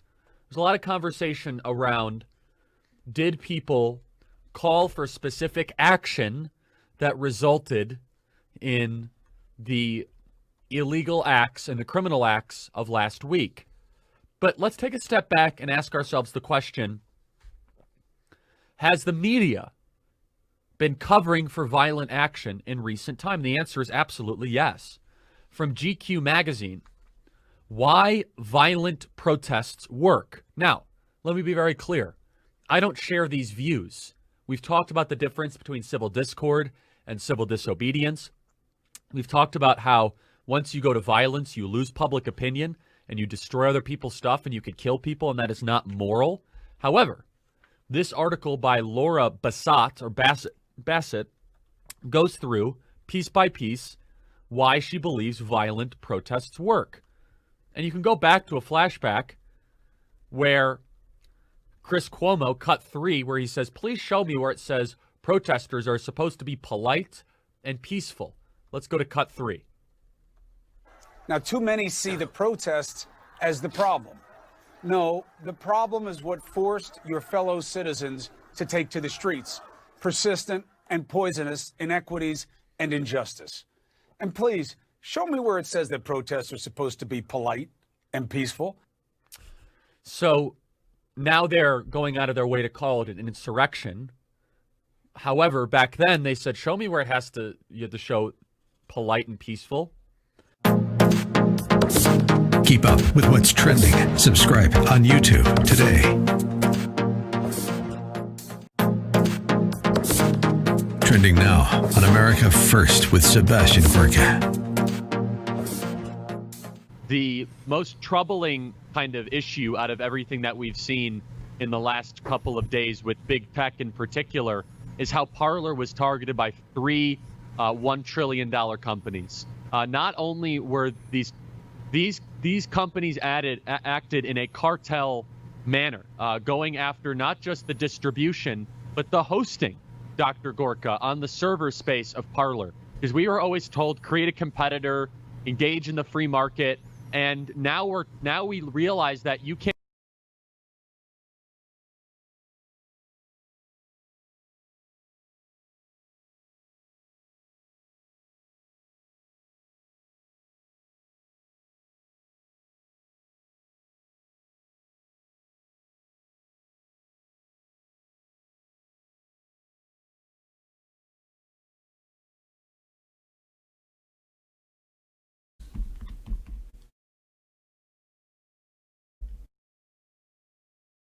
Morning, glory, America. Bonjour. Hi, Canada. Later today on this show, Dr. Pierre Kory of the FLCCC Alliance joins me to discuss the therapeutic value of Ivermectin, an antiviral drug, which was prescribed for me after I was exposed to COVID when half my team developed it, and I have not. Thank goodness, but it was immediately prescribed as a prophylactic that would lessen its effect. I had not heard of it, so I did some research on it. Dr. Kory is one of the great proponents of it. The toxicologist, the official toxicologist of the Hugh Hewitt show, who advises the show, believes it has promise but ought not yet to be generally prescribed unless there is no other alternative available to a patient in trial use, or the vaccine, which as most of Americans, but he doesn't believe it can hurt. Dr. Kory will join me later, as the COVID vaccine news yesterday was terrific. Johnson & Johnson's vaccine, not yet approved, is showing extraordinary efficaciousness. It will make the fourth vaccine available to the world. It's a one-dose vaccine, which is a great advance. Meanwhile, Moderna and Pfizer continue to roll out tens of millions of doses, 30 million in the United States. All of Israel will be vaccinated by March, all of it. The United States is increasingly more effective. Many of the governors, including California's Gavin Newsom and New York's Andrew Cuomo, have realized their initial plans were disastrous, overmanaged. The traditional vaccine distribution network ought to have been used with guidelines. And so they are walking it back and throwing open the doors to anyone who's 65 years and older. I think they ought to actually make it even more open to responsible people. Come and get a vaccine if you think you need it based upon an underlying condition. We will trust you. And if you are 65 and older, come. I'd actually probably make it 60 and older and come. That would make more sense to me. But come and get vaccinated. We have to build the wall. And if you're a teacher, come, because we have to get students back to school. And teacher unions are facing backlashes across the country as parents realize the disaster that has been done to their children by the refusal of teachers unions to adapt, meaning keep your fragile teachers at home and send your young ones to work in person with children. There will be a lot of follow-on effects of COVID and the reaction of governors, et cetera, in the 2022 cycle. But right now I'm looking at the impeachment, and I'm asking for your calls, 1-800-520-1234. A barely bipartisan impeachment occurred yesterday. Only 10 members of the Republican Party voted to impeach President Trump. It was a circus impeachment, like the first one. And now the trial will begin on the 19th at the earliest. That trial will become unconstitutional when President Trump leaves office on the 20th, if indeed it is not unconstitutional now because of the inability of the president to present evidence. There was no fact-finding. First time ever that has happened. It's simply a conclusory performance art moment for the most divisive speaker in my lifetime, Nancy Pelosi, who is, of course, way beyond her time in that job. She's touchy and angry. She is the perfect match for President Trump. They are the most dysfunctional pair of party leaders I've ever seen match with each other. Luckily, Mitch McConnell is there, a cool head, and there are many smart people in the Senate, and we will find our way. But I'm asking people, do you think Republican senators ought to participate in what Senator Cotton has concluded, as well as Judge Luttig, as well as me and many others, is an unconstitutional trial? Bill, 1-800-520-1234. Bill in Louisville, what do you think? Well, my answer to your Buenos dias, first of all. My answer to your question is no. But here's the reason I'm calling. The reason I'm calling is I think that there's an idea that I have that could bring this country together, and it's around, you keep saying that there is no fraud in the election. And I do not, Bill, I have to stop you. I do not keep saying that. I keep saying there is fraud in every election, that the Trump campaign and other litigants withstanding failed to produce evidence of significant fraud rising to the level such as would change the election in even one state. Those are significant differences. Okay, well, I apologize then. I stated it wrong. Anyhow, here's the idea, Hugh. This will make you the greatest radio show ever. And even though you already are, is that you invite on the Trump legal team, and you invite on a legal team that would do the other side, and you would be Judge Hewitt, and you would hold a trial and give us, the people out here, an opportunity to hear the evidence and to hear rebuttals to the evidence so that we can make up our minds. And I understand your show doesn't have the format that may work out for that perfectly, but you can make it happen. I mean, this is really important stuff. Bill, I may have experts on both sides of the issue about whether the trial is constitutional. As to the collection of evidence, it would be damaging to the evidence to have that sort of a proceeding. Evidence has to be conducted. I've been a lawyer since 1983, and I want to tell every non-lawyer out there that a serious lawyer will tell you a serious judicial proceeding cannot be done in public. It has to be done with courtroom rules. There are no mock trials in real life. There is no due process on the radio.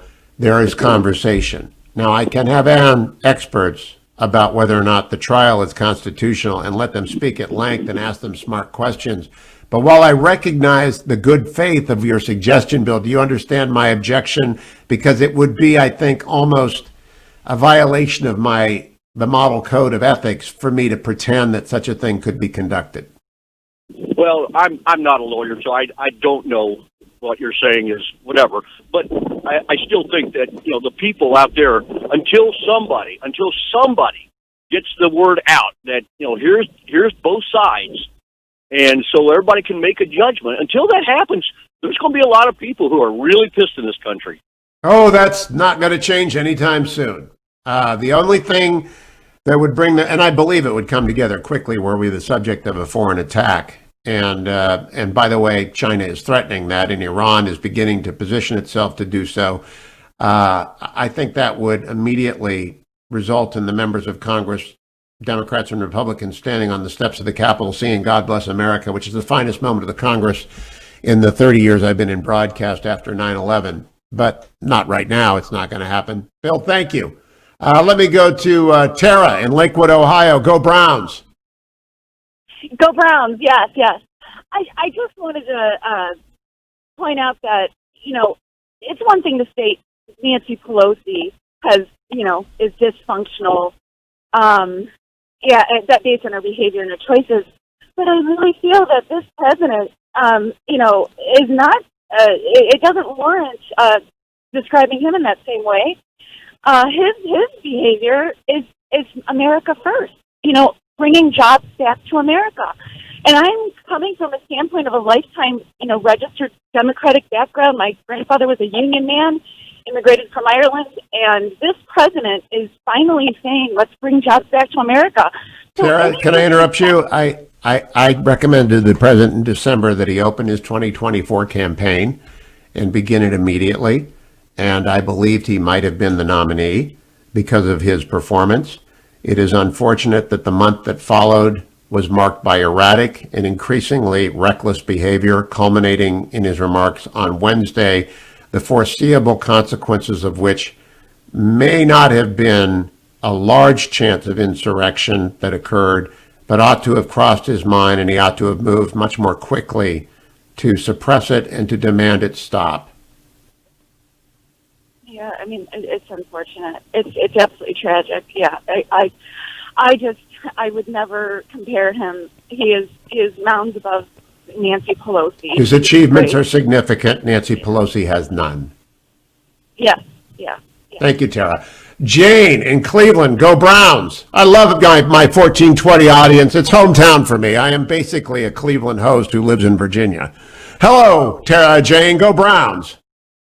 Go Browns. Isn't that awesome? We're going to beat the Chiefs. We're going to do it.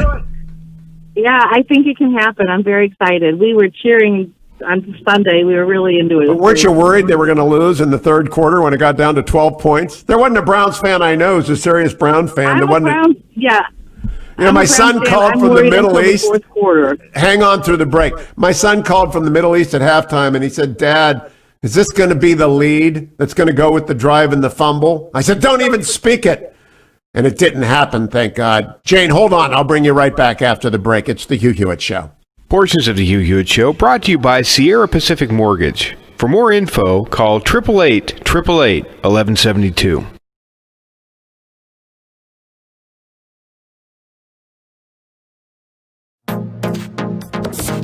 Trending now on the Dennis Prager Show. Joe Biden, his first task is to try to unite Americans. So what does his party do with 1 week, 7 days to go, with an American president, impeach him. Oh, God. I always asked about the left, do they believe their lies? And I think they do, which makes it hopeless. I'd like to ask Joe Biden on a lie detector, do you think that impeaching a president who received the most votes of any incumbent president in the history of the United States, with a week to go in his term, will unite Americans? What do you think he'll answer? Now, here's the point. No one in the press will ask him that. The purpose of a press conference for the last 4 years was to somehow catch the president. The purpose of a president in the next 4 years, the purpose of a press conference for the next 4 years, is how do we bolster your presidency? There is no journalism in the press any longer. It is just as the Soviet press. It is there to promote a certain party. In that case, the communist, in this case, the Democratic Party. That is the purpose of the press. So is that not a fair question to ask? Do you think that this promotes what you stated is a goal of uniting Americans? Keep up with what's trending. Subscribe on YouTube today. Trending now on The Charlie Kirk Show. A lot of conversation around incitement. There's a lot of conversation around, did people call for specific action that resulted in the illegal acts and the criminal acts of last week?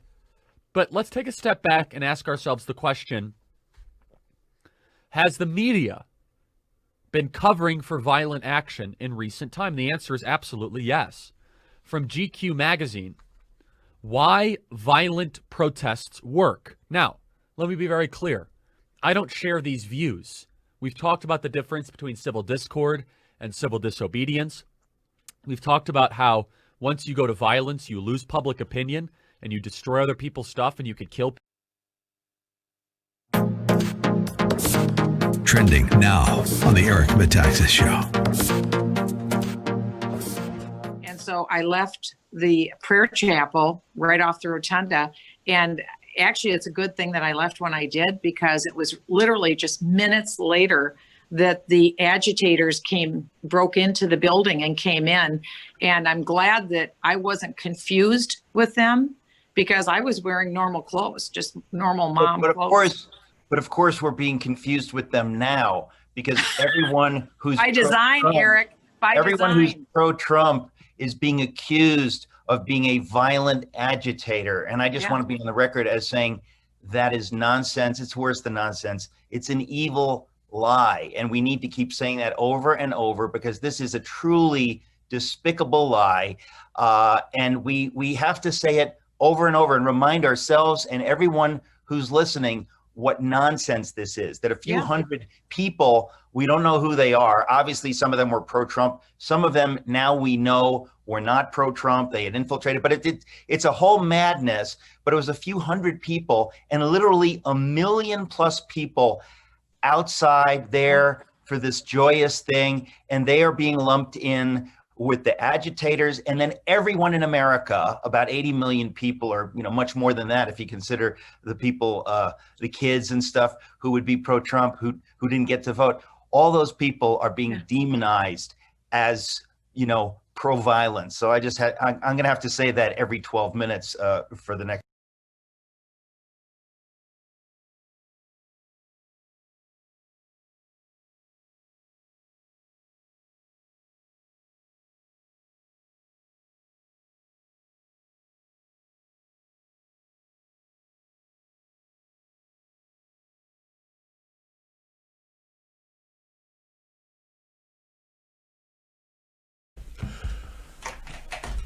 Welcome back, America. Jane in Cleveland had the floor. I want to make sure you get to your point, Jane, after we've congratulated each other on being Browns fans.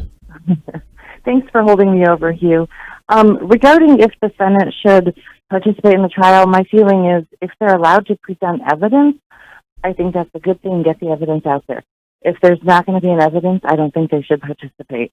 And regarding the evidence, I had a question for you. I've heard and seen it reported that the assault on the Capitol had started taking place as the president was speaking, meaning that they were pre-planned, premeditated, and does that exonerate the president in some way? Because if it was going to happen while he was talking, then how can his words have... It would not exonerate the president if anyone who heard him speak took that as a cue to invade the Congress. And there is a broader indictment that would have been brought against him had an indictment been brought as opposed to a political theater, that his course of conduct over 4 weeks led to the inevitable storming of the Capitol, which is the larger argument about causation, the answer to which we will never know. But I'm unaware of any, I don't know the timeline. I don't think it's correct what you have suggested, Jane, but I don't know. I got to move on, and thank you. I've got to do the market update this morning. Love my Cleveland callers. This is a Cleveland show, even though I'm in Virginia.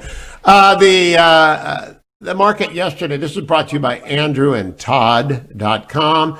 The lenders with the most service, the best rates, the nicest people.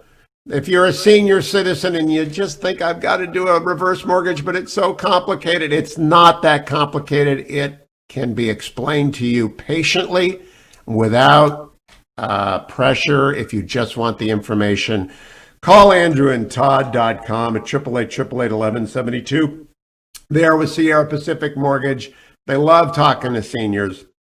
Try and get Andrew on the phone. You'll never get him off, actually, because he'll end up over-counseling you not to do anything that's improvident because he's such a good man. 888-888-1172. The Dow was up 51 points yesterday. The NASDAQ 56, the S&P 10. Everything overseas today. Japan was up 0.85%, Hong Kong up 0.93%, England and Germany are both positive this hour.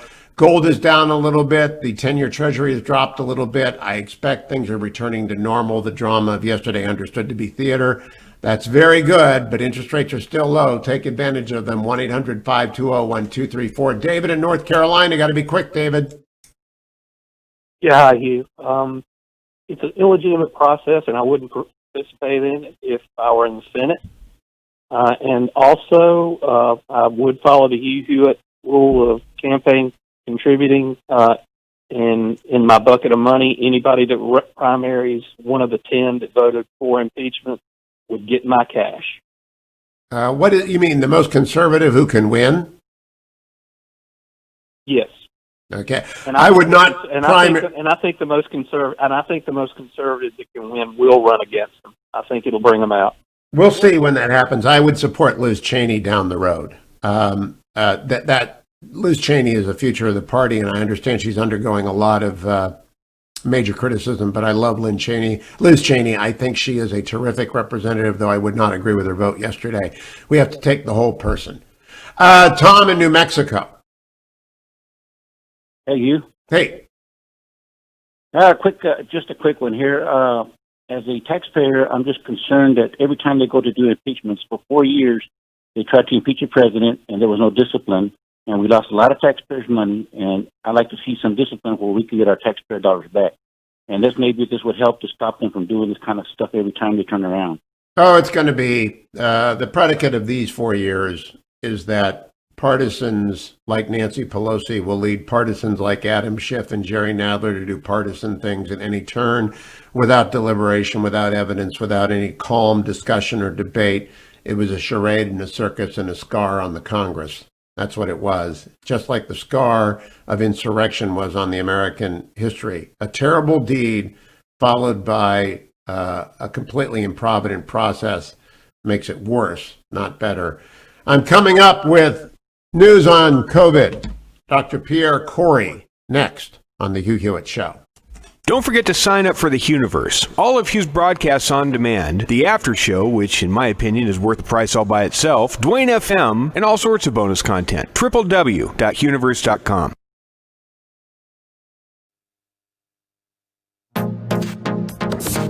Trending now on The Larry Elder Show. But Democrats challenged the election in 2000, challenged the election in 2004, challenged the election in 2016, the first week of January, the first week of the following year. All lawfully making protests, the same as Ted Cruz and the others were about ready to do until this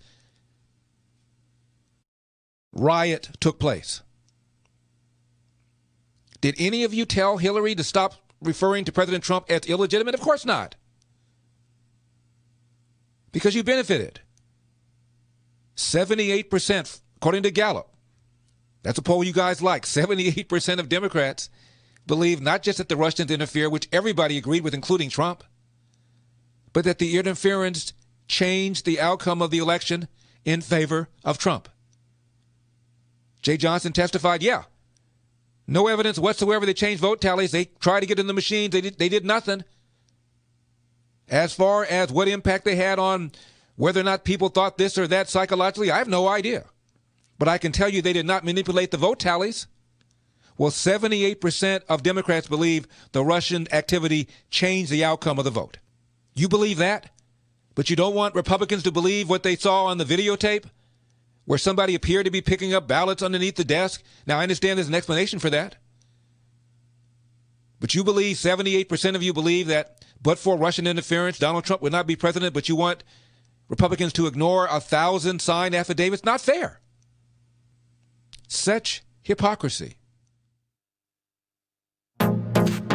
Keep up with what's trending. Subscribe on YouTube today.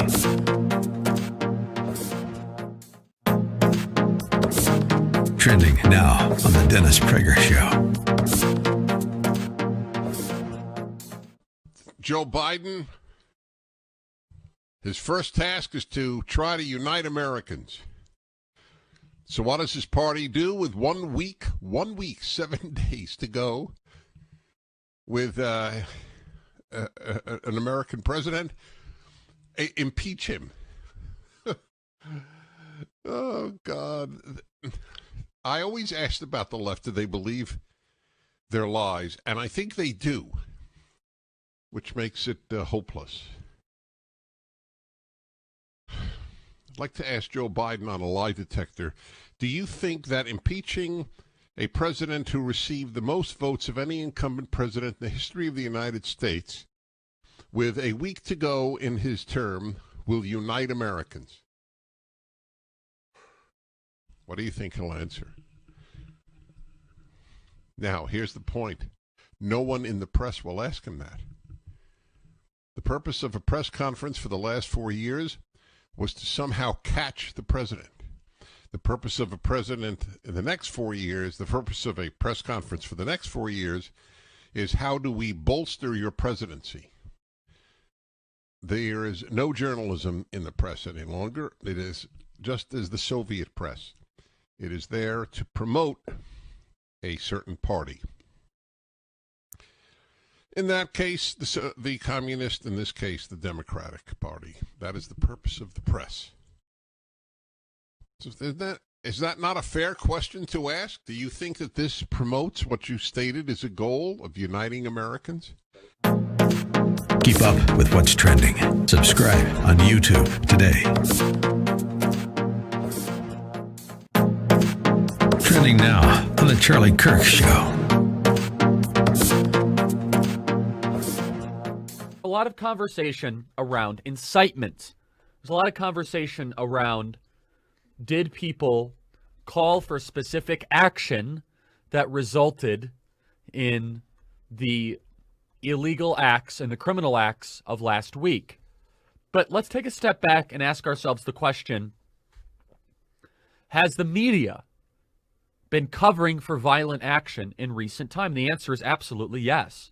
From GQ magazine, why violent protests work. Now, let me be very clear.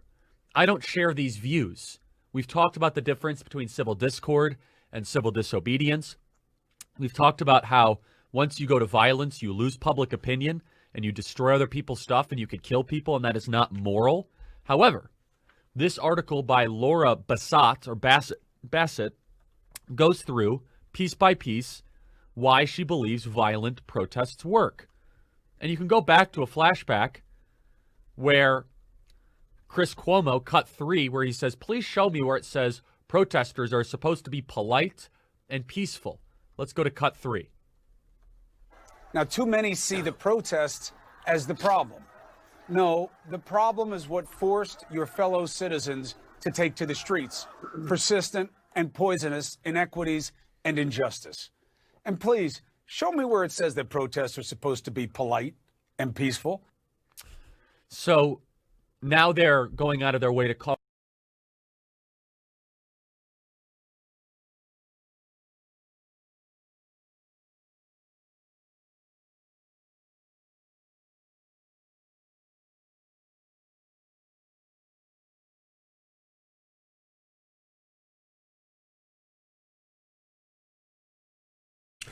Welcome back, America. I'm Hugh Hewitt. As I've told my audience, 2 members of my production team have COVID. I was exposed last week. My doctor of 20 years prescribed Ivermectin, which I am taking. I had never heard of the drug. Not long thereafter, I received a very great deal of research about Ivermectin and a recommendation that I talk to Pierre, Kory, a critical care physician and lung specialist, who has testified to the Senate on early outpatient treatment as an essential part of COVID-19 solution. He is a member of Frontline COVID-19 Critical Care Alliance, and he joins me now. Dr. Kory, welcome. Thank you for your work in taking care of the COVID afflicted. Thank you for your advocacy of efficacious and immediate outpatient care. Why is Ivermectin good? Oh, thank you. I appreciate you asking me to come on. And why is it good? Because it works. We have been searching for that medicine that could be effective, in particular in early outpatient, right? So many things have been tried. I think a lot of folks, even doctors, the healthcare systems, they're dejected, right? Because a lot of medicines were purported to work. And unfortunately, been very disappointing. But the story about ivermectin is it couldn't come as a better time. We need another tool in our toolkit to battle this pandemic. And the data behind ivermectin is just rapidly increasing. I mean, it's thoroughly convincing that this is going to be a highly effective drug against COVID. Now, I have an official toxicologist of the Hugh Hewitt Show, a retired PhD from Johnson & Johnson, who wrote back to me, I hope it gets tested, ivermectin. I'm in favor of providing ivermectin to folks who want it and don't have an option for one of the approved regimens. If they can get an approved regimen, I go with that until such time as data on ivermectin are available.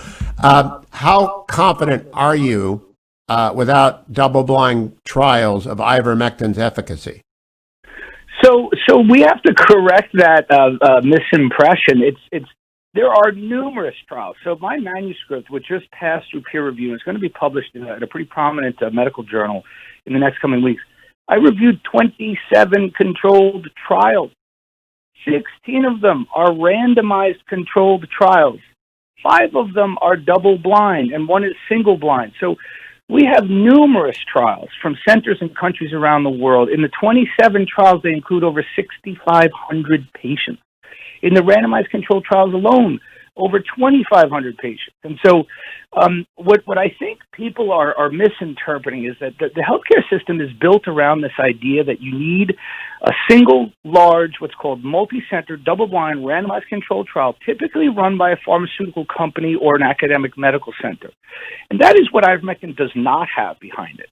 However, it has probably a superior alternative, which it has numerous and rapidly increasing trials whose numbers are now approaching that of a single big trial. And so when you see the data signals repeatedly coming out of each trial of different sizes, different countries, different designs, different stages of illness, and they're reproducibly and consistently positive, that's actually a stronger data signal than one single, even large trial, because there are faults that you can do even with a large trial. So it's actually, what we are seeing is we're doing what's called meta-analyses, where you combine all of the results from individual trials into a large analysis. That is actually considered the highest and most powerful form of medical evidence.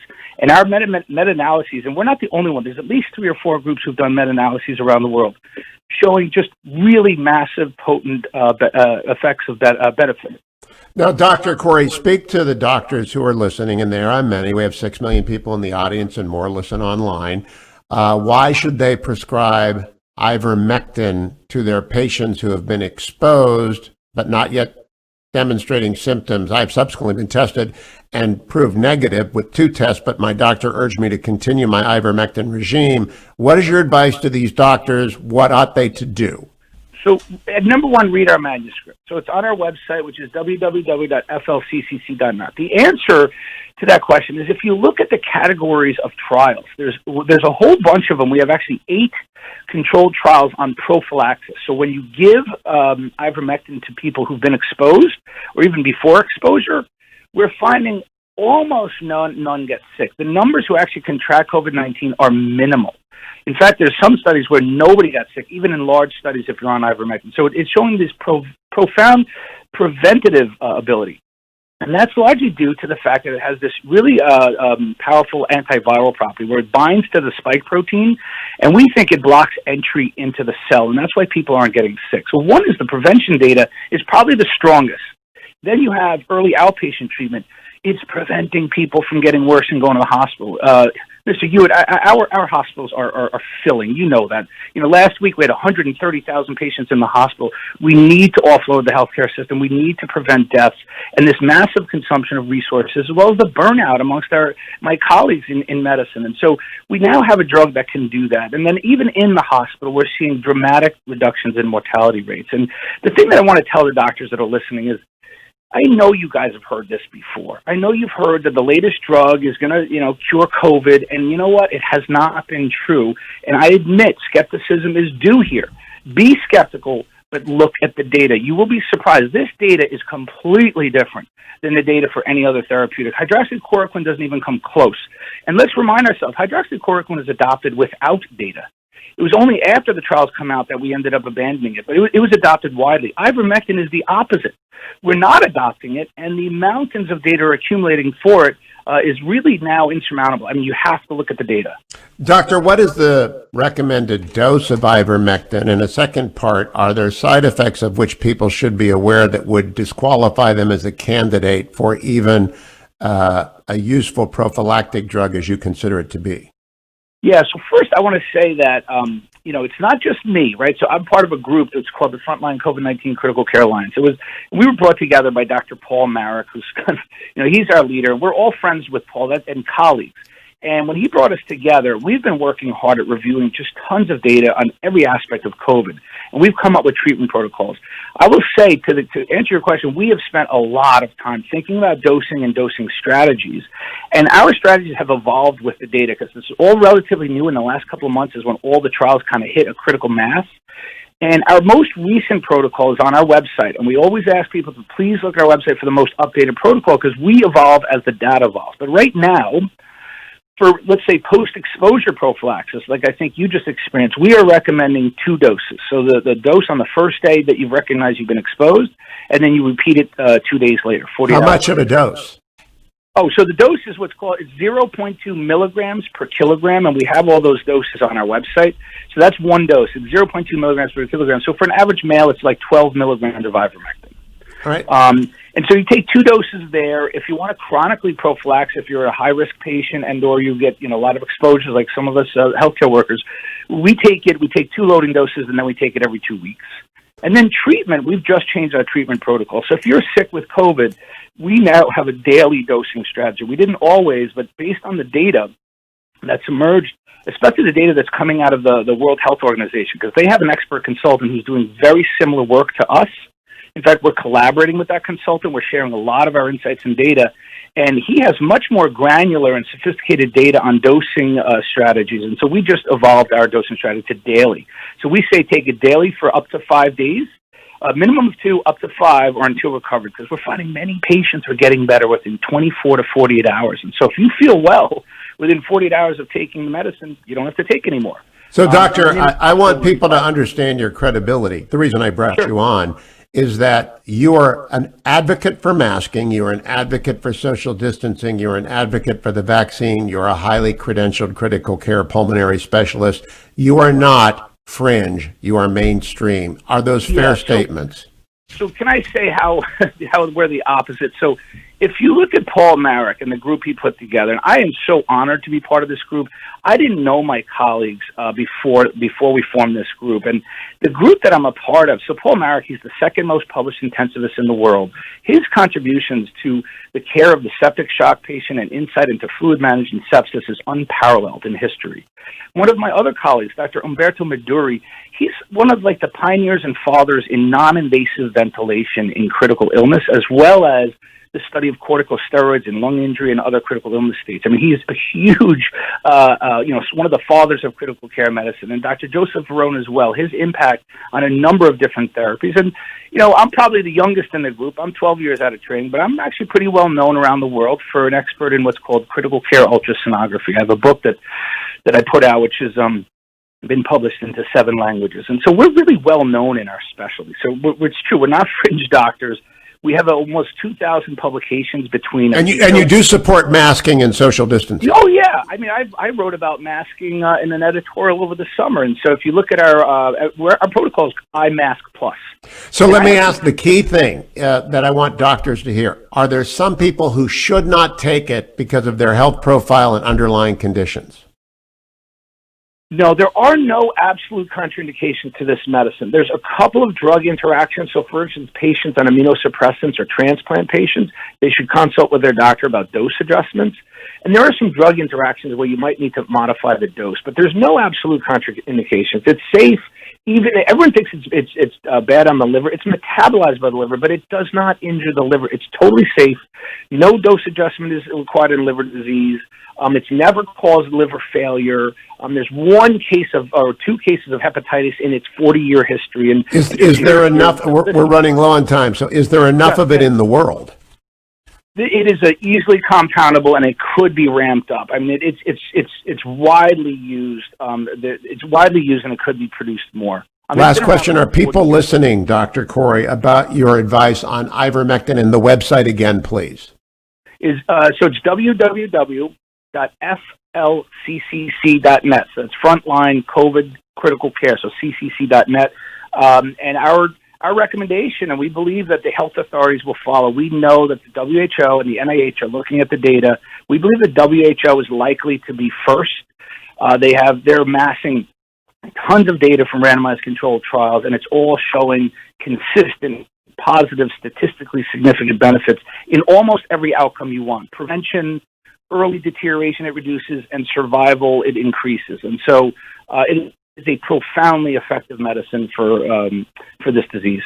Dr. Kory, I will do my best to make sure that your experience and your recommendations are widely disseminated. I appreciate your taking the time this morning. Good luck, and thank you for all your service in high-risk wards. I know you have been going beyond fatigue and more to save lives, and you sort of represent all doctors, and I thank you. It's what we do, and thank you. I must tell you, friends, that was a coincidence. It was prescribed by me, and then I randomly got an email from the person I greatly respect who said, this is got to get out there. I was already taking the drug because I trust my doctor of 20 plus years, who's a very smart guy, and then I got interested in it. I have no recommendation except that you explore it and read it and consult with your doctor. I do have a recommendation about non-prescription drugs. I believe only in one set of supplements, relieffactor.com, which I take every day. I took it in the first hour. Why? Because I carry curcumin, resveratrol, omega, have been shown to assist in the support of the temporary relief of minor aches and pains. No downside whatsoever. Effective. So many of you back in the days before the COVID hit and I could go out and meet with listeners, almost inevitably, one or more would bring their Relief Factor packet with them to show me, I'm taking it, it works, and it's wonderful. And once in a while, someone will sneak in past the caller and say how great relieffactor.com is. And I appreciate that, although it's usually not on topic. I do tell you, it works for me. I take it every day. You've got to keep moving. You got to keep moving. You got to keep moving. relieffactor.com. Ambassador Rick Grenell joins me next. Should the Senate's impeachment trial proceed, or is it unconstitutional? Please stay tuned.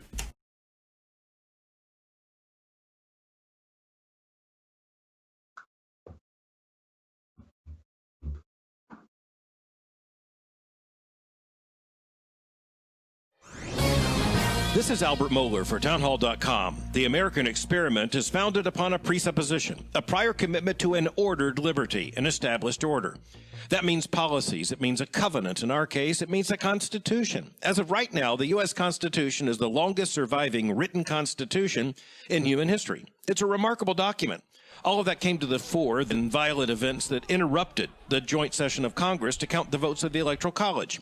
At the end of the day, our constitutional order proved itself once again resilient. But that doesn't take away any of the tragedy and the horror of what took place.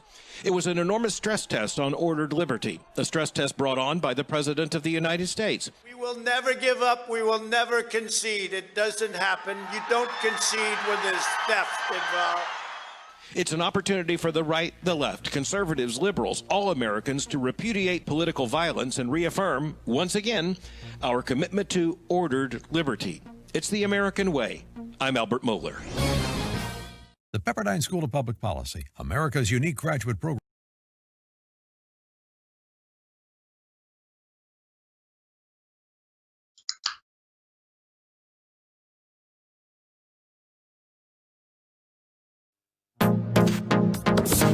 Trending now on The Larry Elder Show. Obama didn't incite anything from Black Lives Matter. He didn't incite them or that shooter to do that. I mean, so why are you listening to idiots that bring that kind of stuff up? Is that a question? Hayes, is that a question? I got a real question. No. First, I'm going to respond to that if you allow me to, please. Yeah. Lots of police officers, Hayes, felt that Barack Obama, because of his constant criticism of police officers, created the atmosphere that allowed these three black men to believe falsely that the police were engaging in racial brutality against black people. They posted it on social media. They told their friends. And one of the major policeman organizations put out a statement and blamed Obama for creating this kind of atmosphere. So a lot of people felt that way, Hayes. I know you didn't. I know the media didn't. My point is, if you're going to make this argument about Donald Trump, let me finish, please. Let me finish, please. If you're going to make the argument that Donald Trump has created this atmosphere, then the same argument can be made about Barack Obama, but the left doesn't want to do that. No, I live in Dallas. After they looked in the background of that gentleman that killed those 5 brave police officers, right? He didn't have a bunch of postings on social media. He didn't have a bunch of stuff like that. Yes, he was. He was motivated, Hayes. Hayes, what was it? What was his motivation, Hayes? I don't know. What was it? The man did what he did because he was motivated by this lie that the police are engaging in racial brutality against black people. A lie that was pushed by Obama, that was pushed by Eric Holder, that was pushed by Loretta Lynch. And it caused that large police officers organization to say that Barack Obama had created an atmosphere that encouraged people to do this.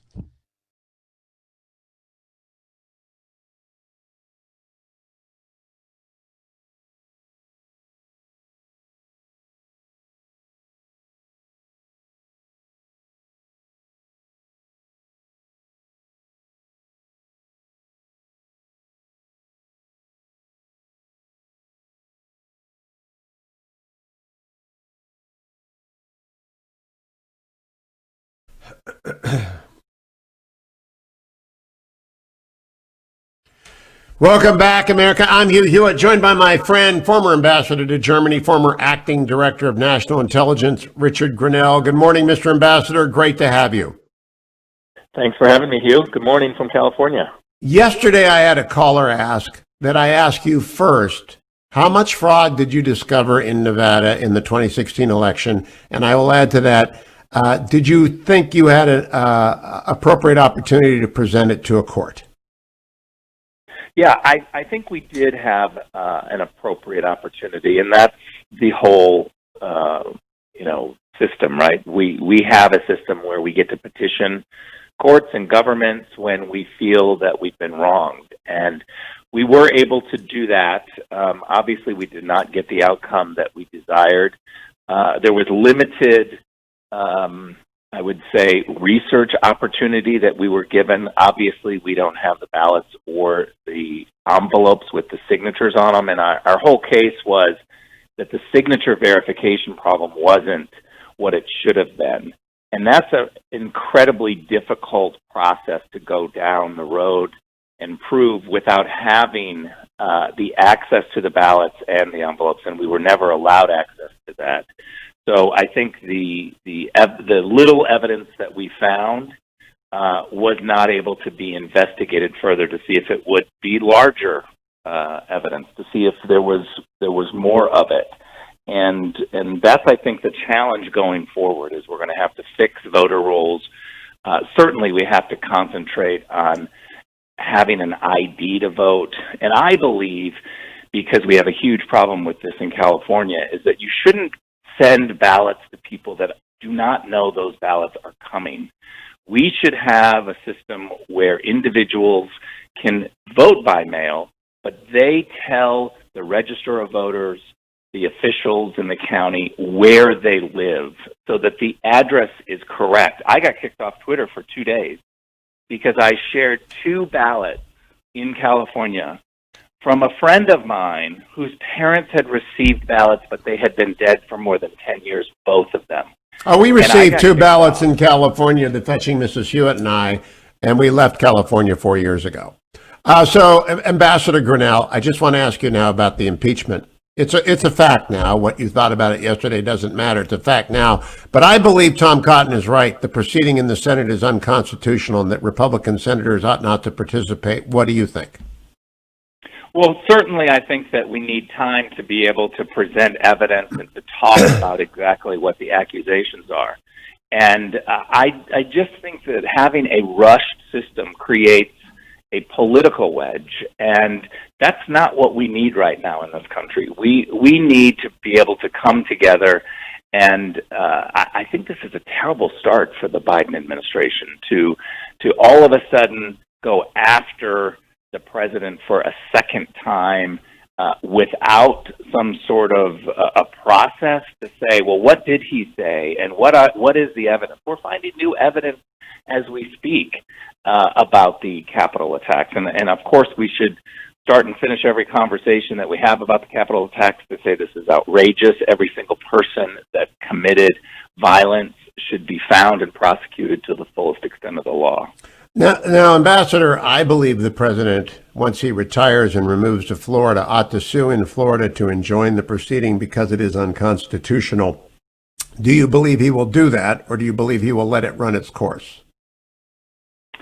You know, I think the answer is I don't know, but my hunch is that he'll let it run its course, that he will have left office. There's not much you can do about the Democrats who hate him and the processes that they constantly grab to go after him. I mean, let's remember from the very beginning of this administration, 68 Democrats refused to go to the inauguration. And they are the ones who, from the very beginning, refused to have a peaceful transition of power, a celebration of the peaceful transition of power. And it's now at the point where they are weaponizing parts of the Constitution, weaponizing the rule of law, weaponizing government agencies for political purposes, and we got to move away from that. Well, that's why I want him to sue as a private citizen in Florida so that it's not heard by the D.C. Circuit, which was packed by Harry Reid, so that it is heard in a fair circuit, because I believe this is another scar on the Constitution, Rick. I think it's got to stop, and Tom Cotton is right. If a man leaves office or a woman leaves office, it's over. Well, the whole idea of impeachment is to remove, right? It's not for a political weapon to go after your opponent's, public relations standing, to go after their reputation, to ensure that they don't do something in the future or to penalize somebody in the future. It is designed by our forefathers to remove a president who is dangerous. And this is where the weaponization of all of the processes that the Democrats have has just gotten out of control. They're using it for political purposes. I mean, there are a whole bunch of people who believe that the courts have been way politicized, even on the local level. Rick Grenell, keep coming back. Ambassador to Germany, former Director of National Intelligence. Thank you, Rick. Thank you, America. I'll be back tomorrow on the Friday edition of the Hugh Hewitt Show.